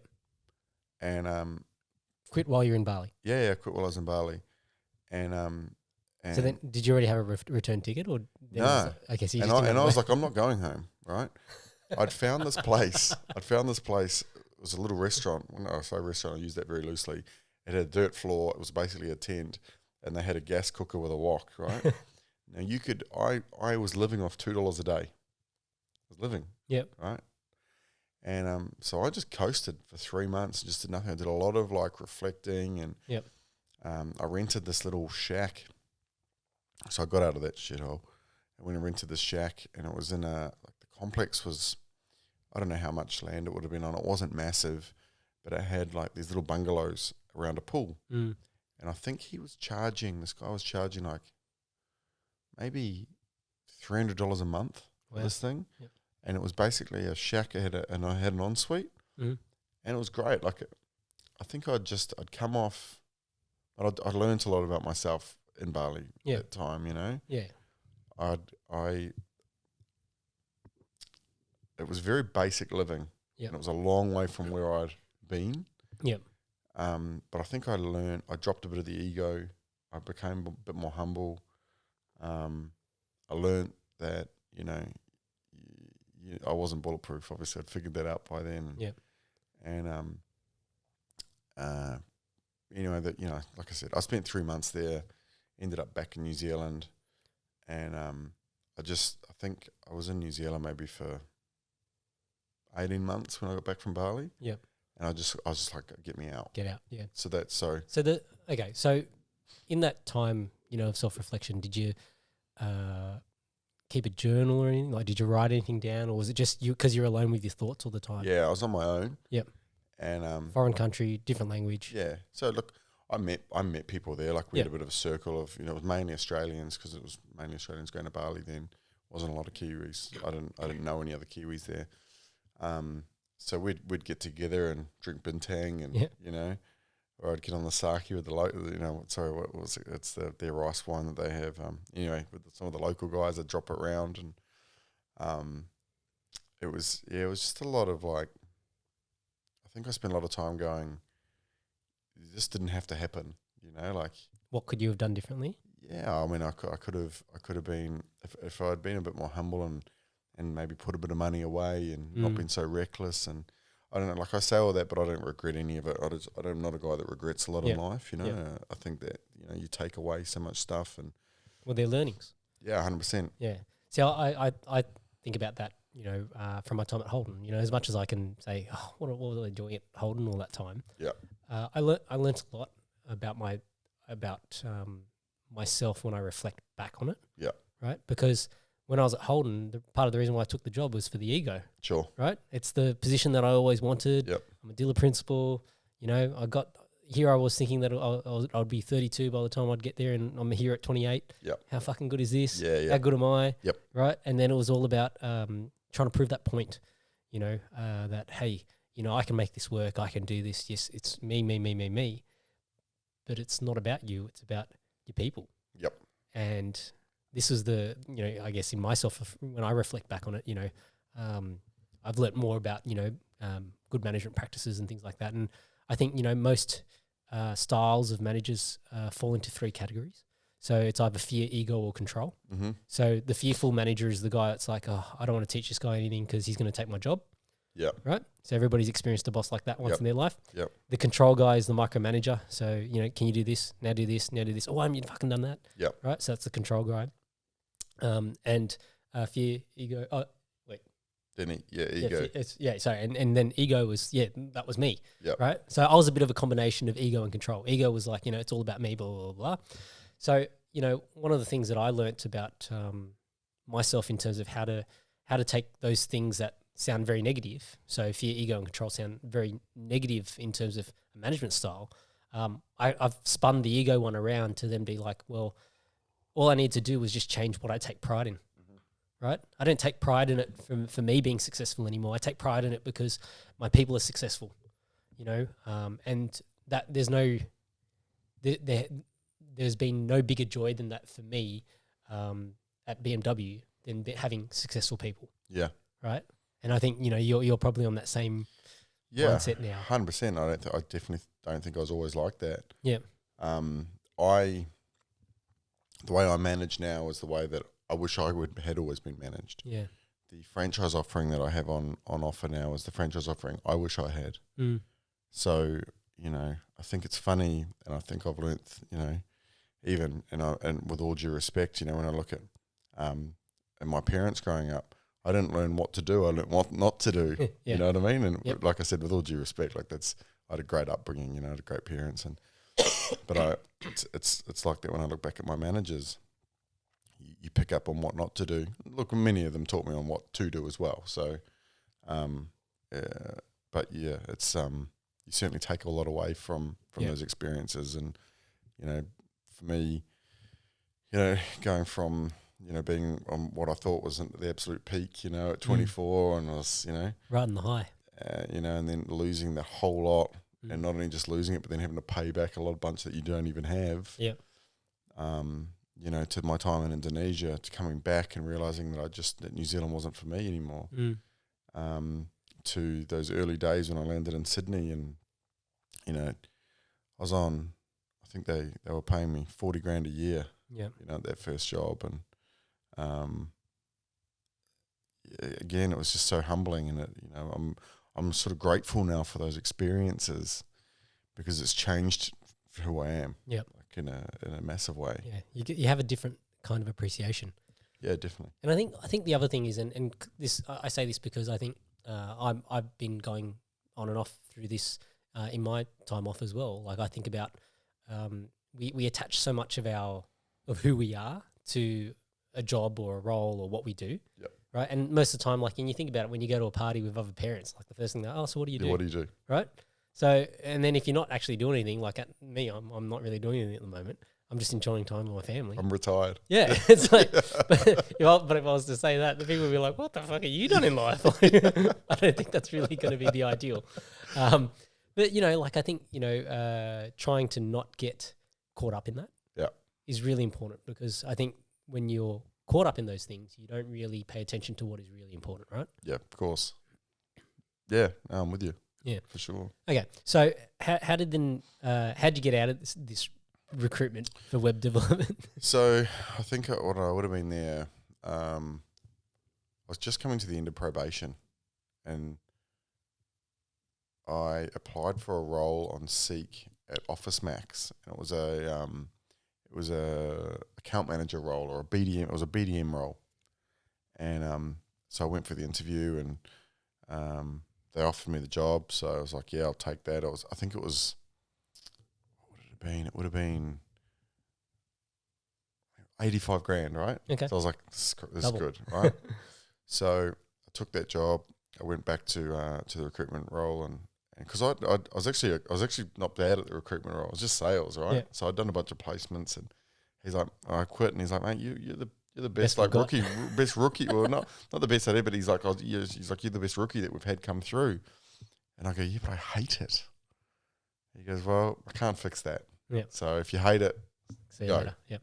So I went and bought because I needed a car now, because I was a BDM and I didn't. So I went and bought a brand new Commodore. Yep. Because I was in Australia, went in Rome, so I went and bought a Commodore, and started at this role, and I quite liked it. Like it's funny, I met a guy there that I'm still mates with. We caught up for dinner the other night, and we were talking about those early days, at Office Max, and it was I had a great time there actually, and it got me back on track, I went and rented my own place in Surrey Hills, and I finally had enough money where I was kind of felt like I was heading in the right direction again. Yep. Rented this place in Surrey Hills, couldn't afford furniture, so I bought a beanbag, and I used to go over to the clock. So I budgeted for $20 a day for dinner. Yep.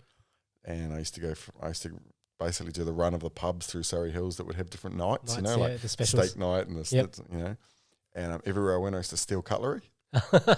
So fork and knife. So I had like all these beer mugs and cutlery and stuff, and I sort of built out this little 2-bedroom place I had, and so I sort of felt like I was back on track, and then I jumped on LinkedIn. Yep. And the CEO of Harcourts at the time sent me a message, and he goes, "Oh, Andrew, you're in Sydney now." I said, "Yeah," and he goes, "I'm going to be over the next week. I'd like to meet you." Yep. So no problem. It's fine. So I roll up to the meeting. He goes, "We need someone in corporate here to help us build the business." Okay. And in New Zealand, Harcourts is a big brand, right? Yep.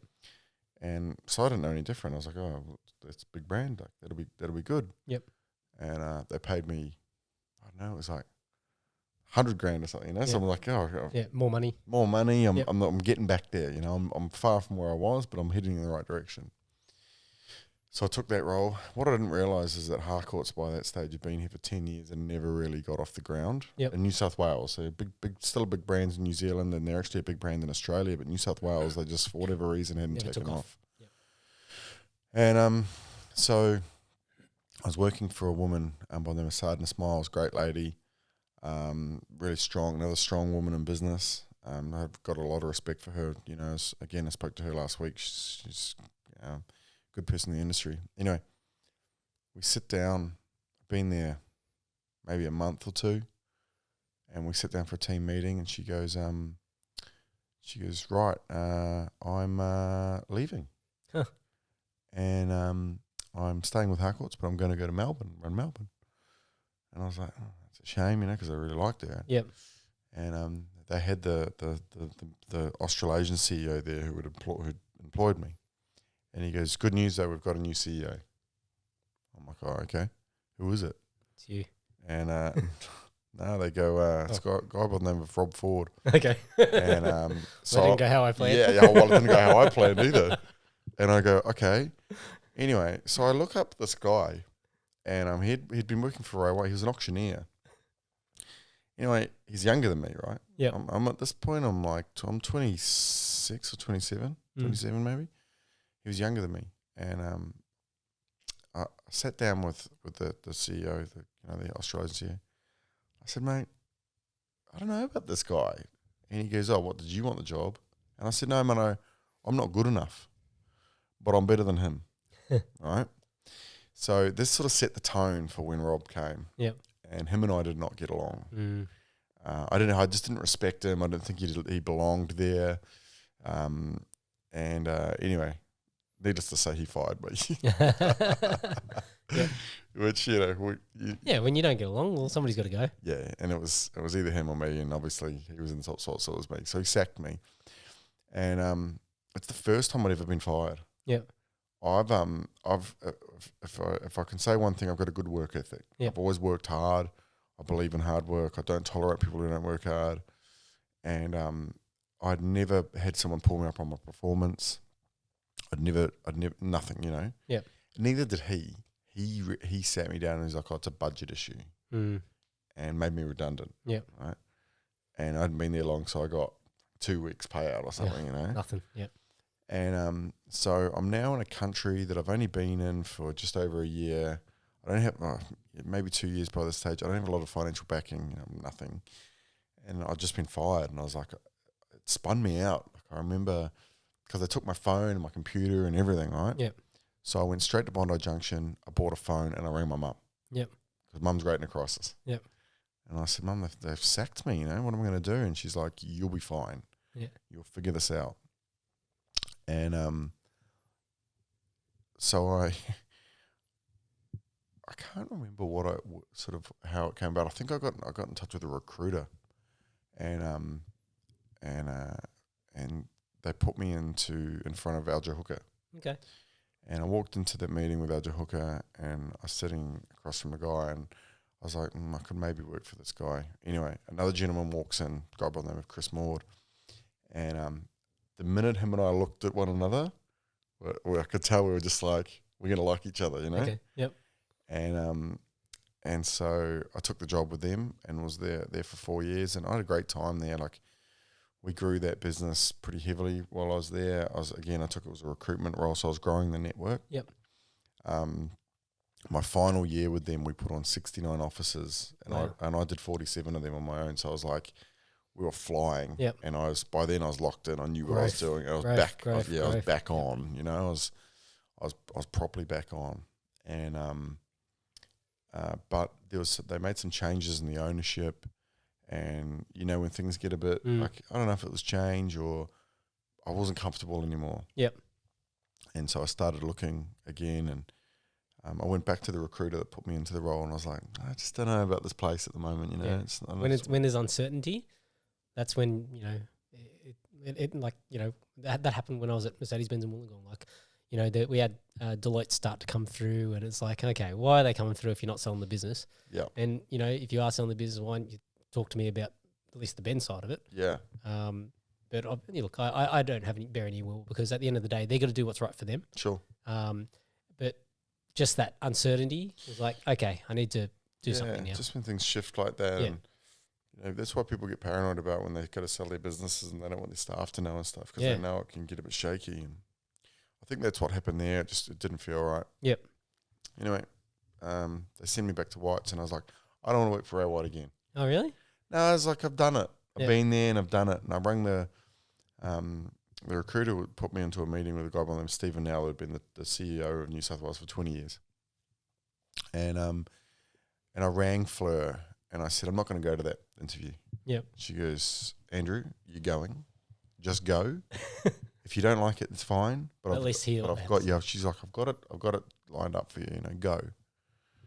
All right. Okay.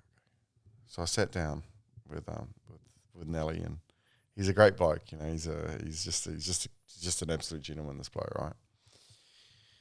And he's like, well, mate, we've got a job here if you want it. And I was like, yeah, let's keep talking. We'll see how we go. So he rings me and he goes, come back. He goes, come back in a few days. And I walk into this meeting and he's there and Brian White's there. And I hadn't seen Brian since I was like 19 or 20, I don't know if he remembered me or not, but I think he at least pretended to remember me. It made me feel good, And they sat and spoke to me, and anyway, they threw a job offer at me, and it was a lot of money. And I said, gentlemen, thank you for the opportunity, but I'm gonna politely decline. Mm. And they were kind of a bit shaken, taken back, And I stood up, shook their hands, and I left. And 3 days later, my phone rings. By now, Cass and I have got a house in Darlinghurst. We've obviously got Isabel, Indy's just under 1. Yeah. And Brian rings me and he says, Andrew, I need to meet with you. And I thought, you don't turn down a meeting with Brian White, right? Yeah, This guy's a legend. Yeah. He's such a good bloke. He said, meet me at Indigo Cafe tomorrow. So I went and sat down with him. He said, Andrew, you turned down a lot of money in that meeting. I said, yeah, I did. He said, why did you do that? I said, the opportunity wasn't big enough. He goes, I was hoping you'd say that. So he said, what do you want? I threw this stupid figure at him, right? And he goes, done. So he said, I'll give you a national role with us. And that was how my journey started back with Ray White. And it was just it was one of those things that was meant to be, And it was, I think, by then my life was back on track. I'd paid all that debt off. Yep. I was remarried. I was building a family. So we were in a really good place, and it just all sort of fell into place at the right time. And that was, I think, that was 6 years ago. Yep.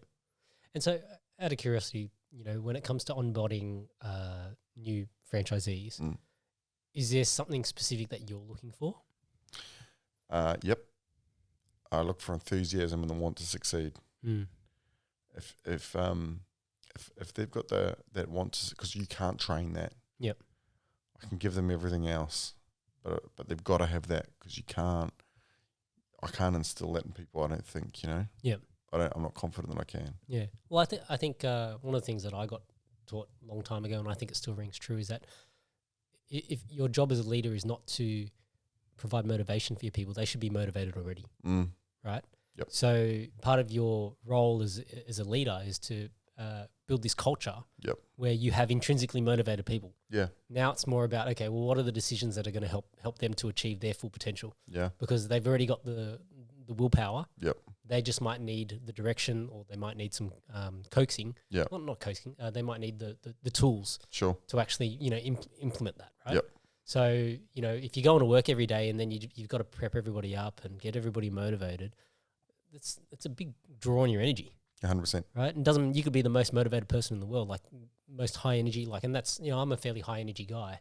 But if I had to do that day in, day out and keep trying to, pick people up off the floor. Yeah.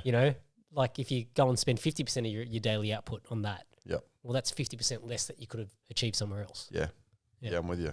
Yeah. Yeah, I mean, there's something to be said about having good people around you, right? Like it's funny when you talk about, those leaders that they don't want to hire anyone too good because they're worried about taking their job. I was always taught to hire people that were better than you. Mm.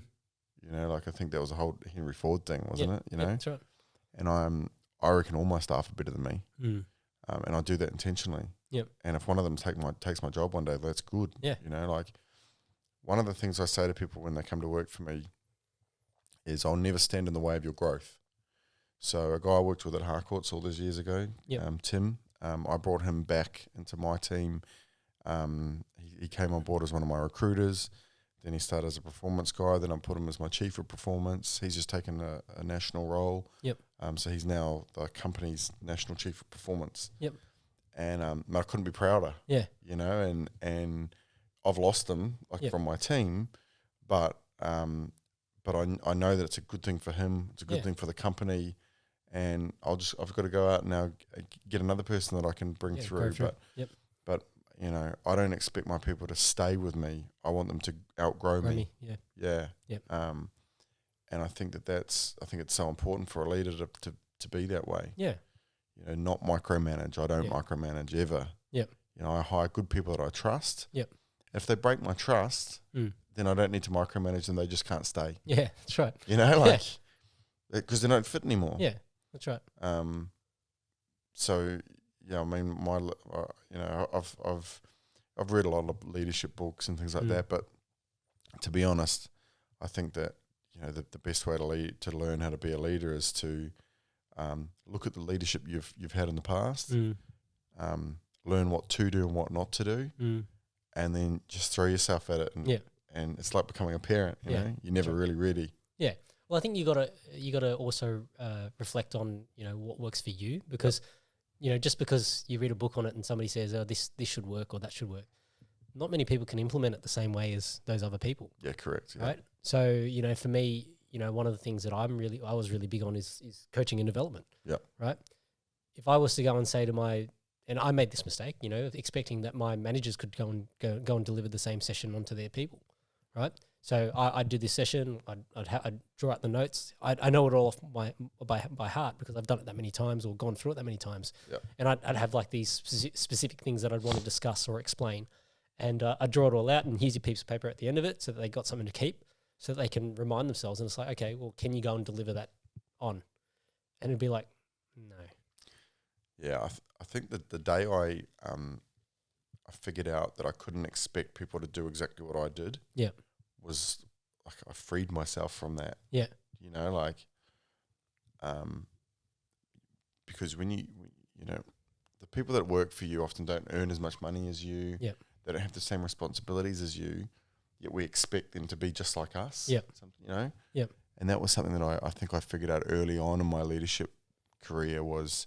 You can't expect people to be you, or have that same, level of ambition, or especially if you own a business, you can't expect people to have the same passion that you've got for it, because it's not their business.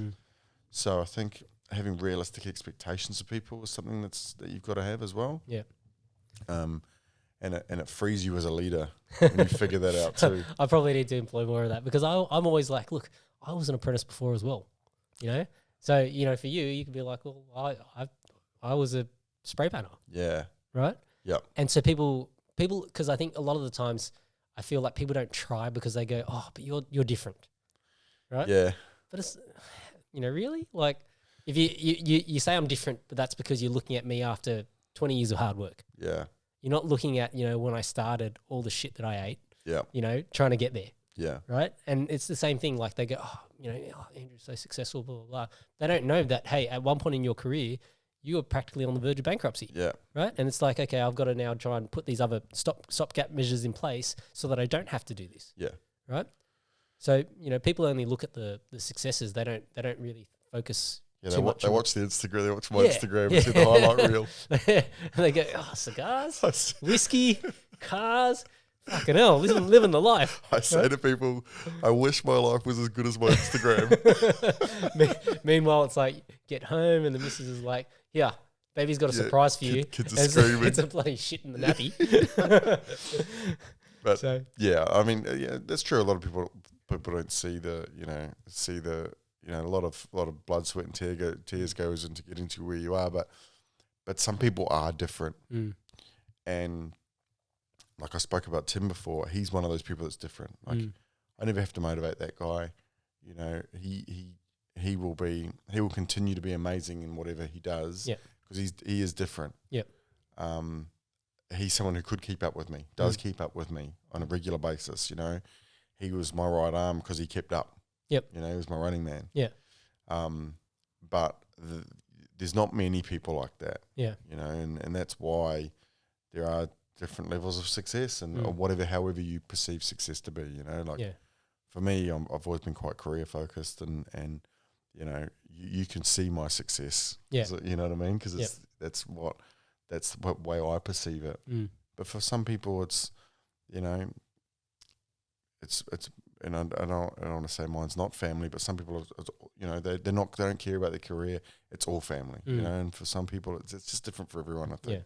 Yeah. So let's switch gears a bit, because I want to ask. So the tattoos. Yeah. Right. So when and was there a particular reason why? When I was younger, I had godparents that had a son, and he was a lot older than me, right? I always looked up to him, but he had this dragon tattoo on his arm. Yep. I love this thing. Anyway, I used to go into a tattoo shop in Auckland called Tattoo Art. It was in the CBD, and I used to go in there all the time from like the age of 8 or 9. If we'd be in the city, I'd like sneak off and go up into this tattoo shop and look at this tattoo. Anyway, I've been doing that. I think I started doing it when I was about 9, because I started to ride my bike into the city at about 9, I think. And anyway, I've been doing it for years, honestly. And the guy goes to me one day, he goes, "You come in here, you've been coming in for years looking at that thing." I said, "Yeah." He goes, "You want it?" I go, "Yeah, I'm 14. Oh, wow. I go, "Yeah, I want it." He goes, "Get in the chair." So I got in the chair and he tattooed the thing on my back. No way. Okay. So it's like, it was a quarter of my back. And he didn't do it, like he did the outline, and then, you know, it took me years to finish. Like it took me 13 years to finish my back, because I'm covered. Yep. Everything's covered. So you've done the chest plate, everything? Everything's done, like everything. Yeah. And so it just became like this addiction, right? And I remember I heard it from my parents, obviously, for years and years and years, but it was just one of those things that I just seemed to get more and more of them. And Cassie and I got married in Bali. Yep. We're massive fans of Bali. We love Bali. And I was getting tattooed. I was getting my chest done when we were there. And this artist was doing it. And, you know, I said to him, "Mate, I really liked what he'd done." And so the next time I went back, I said to him, "Hey, how come you didn't have your own studio?" He goes, "Oh, I can't afford it." I said, "What if I bankroll it?" He goes, "What do you mean?" I said, "I'll buy the studio. You come in as a 50-50 partner with me. Yep. And we'll own a tattoo studio." Right? He goes, "Great." So I fly back to Sydney, and I think the maximum you're allowed on a plane is like 10 grand or something, right? Yeah. Well, that wasn't going to work for me, right? So I pulled 30 grand out, and I sort of bundled it up and put it in different places in different bags and flew back to Bali. No way. Yeah. And we opened a tattoo studio. Okay. Called Indigo Tattoo, because Indigo was my daughter, you know. So he named it, actually. Akis named it. I said to him, "What do you want to call the thing?" And he loved Indy, right? Yeah. He goes, "We'll call it Indigo Tattoo Parlour." So we opened this thing. I must have been 30. Yep. I was 30. And it was cool. Like it started off, it started to boom. It was in Seminyak. I don't know if you know Bali well, but it was in Seminyak, which is like the main tourist piece. Yep. And I had it for 4 years, I think. And it was pulling big money. I used to leave all the money there. We'd just go over there on holiday on this. And use it. Right? Yep. Yeah. Yep. Excuse me. And I knew that I budgeted in a bit of theft, right? Because it's Bali. Yeah. And so the first time it happened, we had a manager, and he was skimming off the top. So what he'd do is a tattoo would come in, and he'd quote like $400. Yep. But then he'd write it in the book at 300 and take the 100. Yep. Right. So he did that for ages. We reckon he got about 25 grand. Yeah. Wow.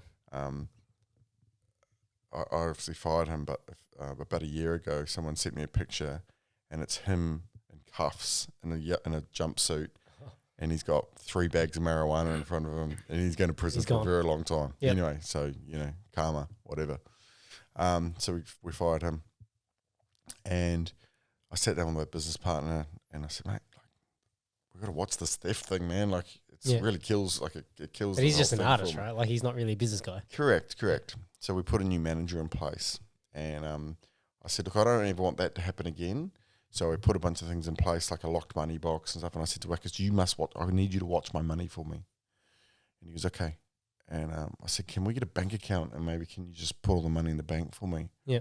He said, no problem. Anyway, it had been a little while since we'd been back, and I'm checking the books every now and then. By then I'm running a Google Doc, and I can see the money. And I think I'd weighed up, there was like about 40 grand in the bank account.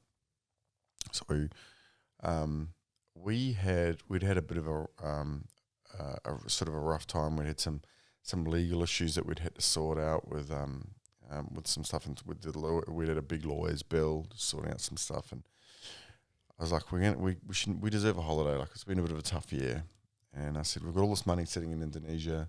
Let's go and have a big holiday. Yep. So I rented this big villa. I said to Wackers, we're coming over. I said, you got my money? He said, yep. I said, all right, no problem. We landed. I said, hey, we're at this villa. Come over. Bring the money. He said, yeah, no problem. He hands me an envelope like this, and like 40 grand in Bali is like a suitcase full of cash, right? Yeah. He hands me this envelope. I open it up. I said, where's the rest? Oh, you can only get so much out of the bank account at a time. I said, okay, well, go back tomorrow. See you tomorrow. Anyway,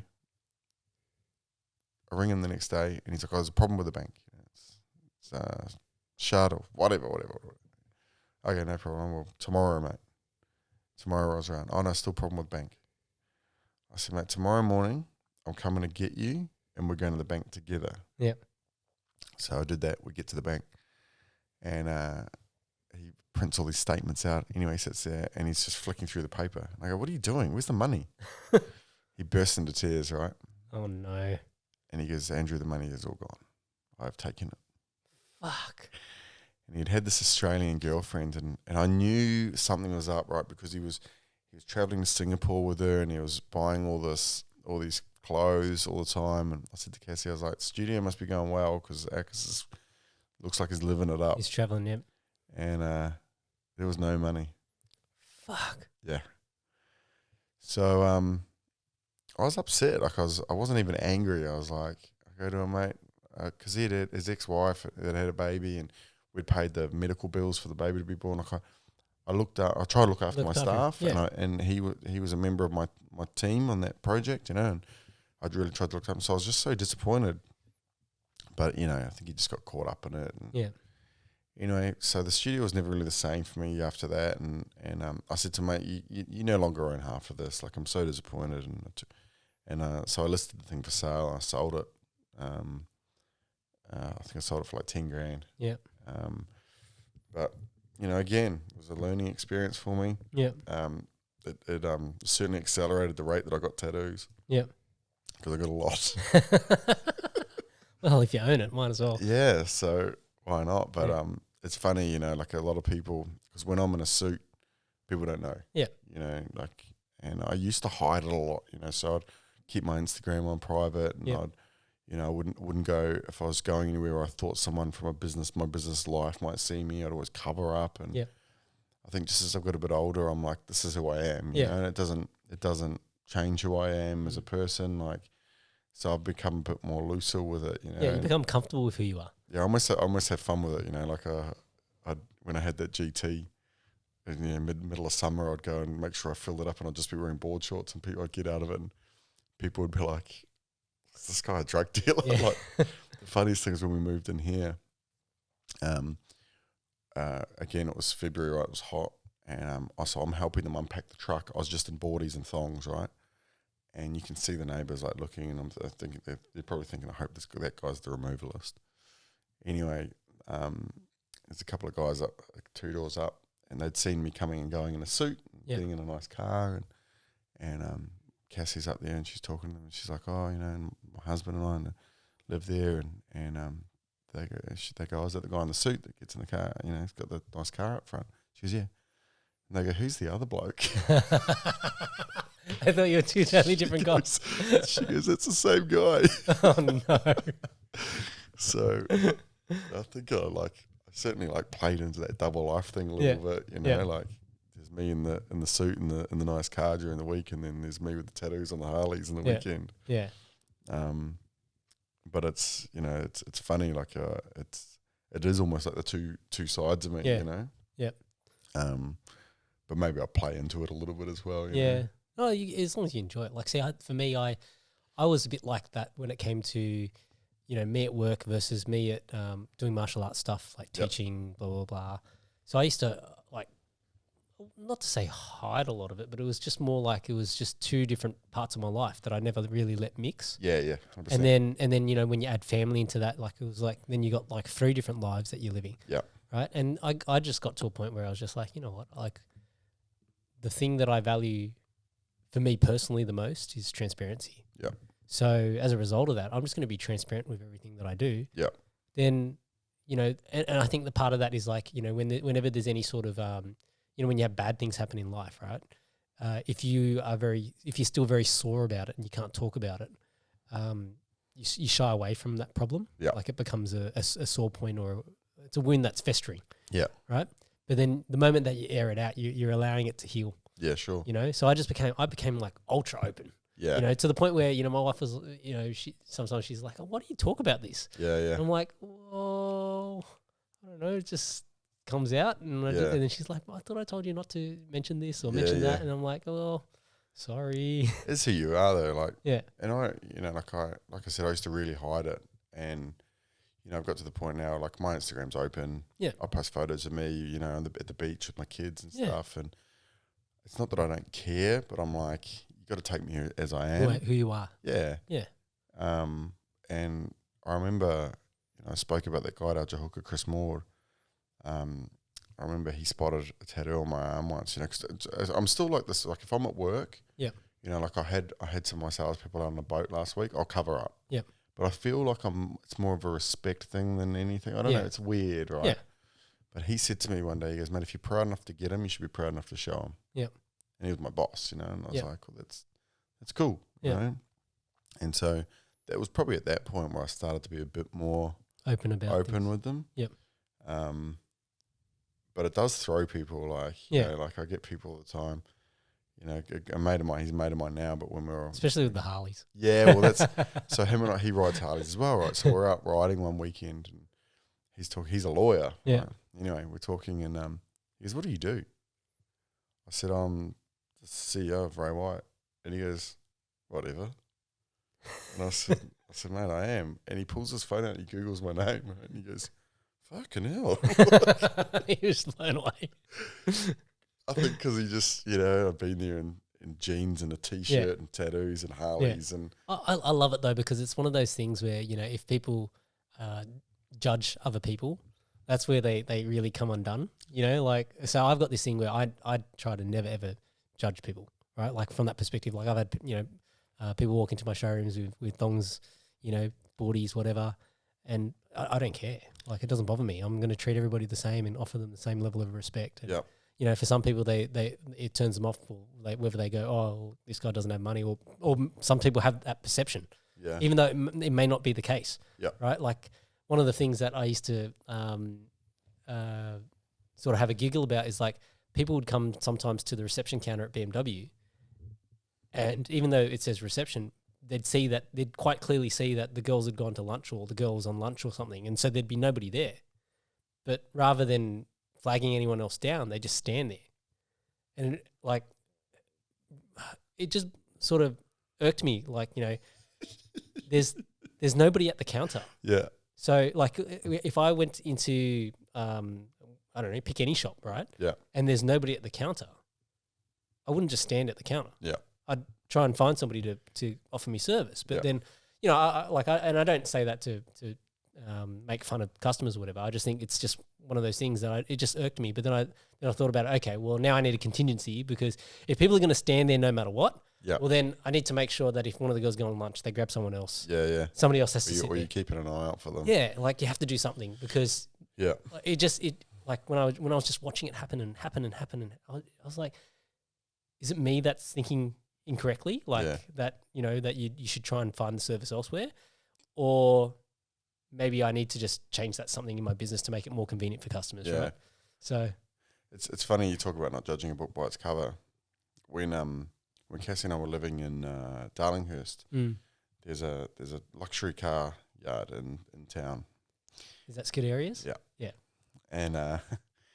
And we lived on Crown Street, right? Yep. And they had a turbo Porsche 911 in the window, white one. And I woke up one morning, I said to Cassie, I want to go buy that thing. I want it. She goes, all right. So we got up. We're both in denim shorts, thongs. She's pushing a pram. We're both in black singlets, right? Yep. We looked pretty rough, right? Yep. Anyway, I didn't do that intentionally. It was summer and it was a sad day, and it's like when I don't have to wear a suit, I'm not wearing one, and I could go the other way. Yeah.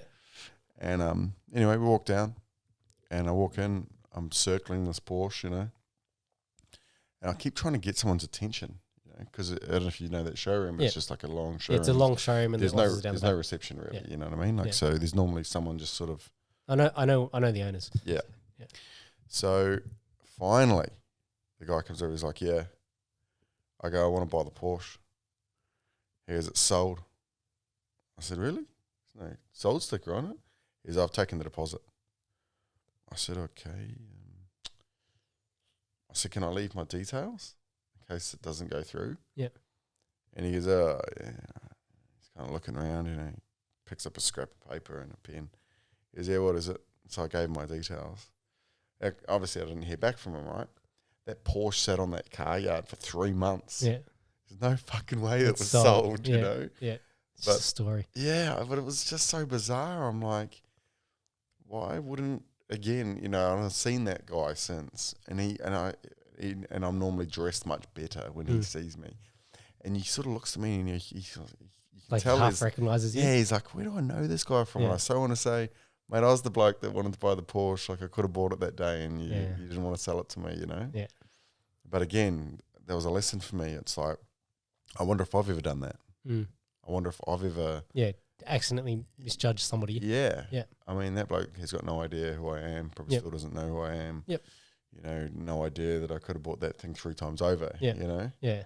So, it's again, it's that sort of thing that makes you, become, I guess, just hopefully a better human being, through those experiences. Yeah. Having experienced it on the other end. Yeah. Yeah. Yeah. Right. Let's switch gears one more time, because my wife always says that I don't talk about relationships enough. Right. So, obviously share whatever you feel comfortable to share. Sure. But just curious in terms of, obviously, with Cass, like, how did you guys meet? And It's a good one. Yep. We met on Tinder. No way. So Tim and I lived together. Yep. And he comes home one day, right? And he goes, "Mate, I found this app. You are going to love it." I go, "What is it?" He goes, "It's got girls on it." So what do you mean it's got girls on it? He's like, "You could flick through and like there's girls." It's like, shut up. So we download this thing on my phone, right? I just thought it was the best thing ever. Anyway, obviously I matched with Cass one day, and we were sitting there talking, and I think we spoke online on this app for like 2 weeks. Yep. And anyway, we got chatting. It was a sad day. We get chatting, and she goes, "I'm going out for a long lunch." I go, "Okay, that's cool. Enjoy that. It's good." And a couple of hours later, I went to the gym, and I texted her, and she's like, "I'm really drunk." Blah, blah, blah. She's like, "I've got my little one with me." Yep. And I said, "Look, I'll come and get you." All right. We haven't met. Oh, really? We haven't met. I said, "I'll come get you." So I pull up. She's at lunch in the water somewhere. I can't remember. It was like down at the wharf. Then a couple. One of them. Yeah, somewhere down there. Anyway, pull up. Kid goes in the back. Just like she jumps in the front. We pull up. We go back to her. She's gonna hate that I'm telling you the story. I'll make sure I send her the I'm link. waiting for an anniversary at the door. Stop. And anyway, we pull up at her place. She's living in Balmain at the time, and I said I need to go to the bathroom. Yep. And I was like, the fun thing. Actually, I got in the car because I had my Commodore at that point, and I said, "What's your address?" And I went to put it into the GPS. Yeah. And I just done a big chest workout, right? And so I'm shaking a bit. And she goes, "Oh, it's so cute, you're nervous." And I was like, "No, mate, I've just been to the gym." Anyway, so anyway, we pull up. I go to the toilet. I come out, and she's there, and she like pushes me up against the wall and kisses me, right? And I'm like, "Oh, this is a bit much for me." Yeah. I was like, "Look, I got to go." I went and caught up with my mate for dinner that night. He goes, "How's your day?" I said, "Oh, mate, that chick I've been talking to on Tinder." I said, "She's crazy. Like, I'll never see her again." Anyway, she's texting me the next day, and she goes, "Come over." I said, "Nah, I had a big night." She's not come over. She goes, I won't tell you exactly what she said, but she basically said, she goes, "I'll cook you dinner and you can stay the night." Words to that effect. Yeah. Mate, I've never got out of bed and got ready so quick in my life and got over to her house, right? And mate, from that day, we were just basically inseparable, right? Yeah. Anyway, I had a boys' trip booked for Ibiza. Yep. And I said to her, "Look, I've got this trip," and Yep. I went to Ibiza, and I've had this moment over there where I was like, I think I needed to grow up. Yep. Now we've known each other for 2 months, 3 months at this point. Mm. I came back, proposed to her, and we were married 7 months from the day that we met. No way. And that was nearly 9 years ago. So that was like, wow. So, okay. 8 years ago. I can tell. Yeah, it'll be 8 years ago. Wow. Yeah. And so was it a feeling of if you know, you know? Is this one of those ones, or is this a? Yeah, I think so. I mean, I thought, like I said, I'd been married before, and always thought I'd never get married again. Yep. And we just knew, like, and we're still the same, like we do everything together. We, Yep. You enjoy each other's company. Yeah, like first of all, and it's just been. I think it's one of those. It's been one of those relationships that I didn't realize relationships could be this good. Yeah. And we just like everything we do is like we're like full partners in crime here and I. Yeah. And I think the timing in terms of where you're at in life, right? Like that makes a difference as well. Yeah. Look, I'm always a believer. Like the woman that you've got in your life, as a man, the woman you've got in your life can be a good luck charm or a bad luck charm. Mm. And I find that they're always one or the other. Yep. And when things have been bad, like after my marriage broke down and I went through that whole rough patch, I was with another girl that she's just a nightmare. Mm. And the whole time I was with her was a bad part of my life, Yep.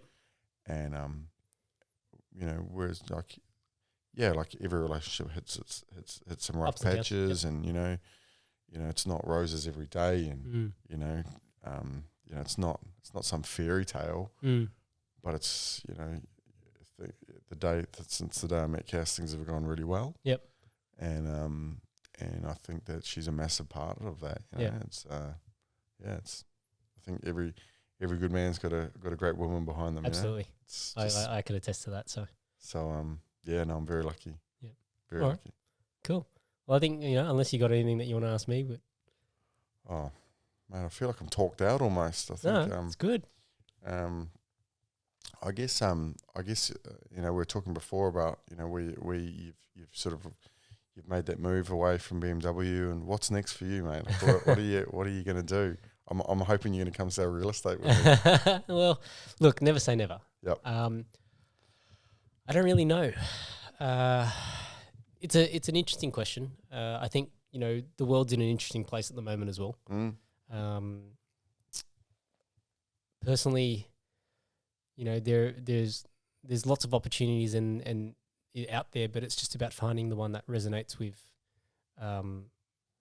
the direction that I want to move. Like I think I sort of like to think that I've got that personality where I can make anything work. Yeah, sure. But it's just about finding what it is that I actually want to make work. Yep. And so, like I'm also in this position in life where like I'm not I'm fairly comfortable. Like, Yep. to me, money's not the be all and end all. Yep. Like, money's great. And don't get me wrong, I love money. Yeah. Right? but Never seen a bloke crying on a jet ski. yeah. Have you? But for me, I guess I always wonder, there has to be something more, right? Yep. And so that's the sort of, I'm using this opportunity now, and that's the way I view it. I view it as an opportunity, right? Like, I've got this blessing where, I was going to give 5 years of my life to BMW, and through circumstances, I don't need to give them 5 years. Yeah. I've given them two great years, great team. The people I miss the most are my people, the people that worked with me and for me. So now it's more just trying to. I think it's been good in the sense having to be able to disconnect from the ego of that. Yeah. Like Ange, my wife, she was saying to me the other day, sometimes I go through some some low patches where Sure. I'm thinking of, like, who am I now? Yeah. I'm not Johnny. Why me? Yeah, I'm not Johnny, this automotive guy anymore. Yeah. Right? Like, What's my identity now? Yeah. So you sort of wonder, what is that identity, right?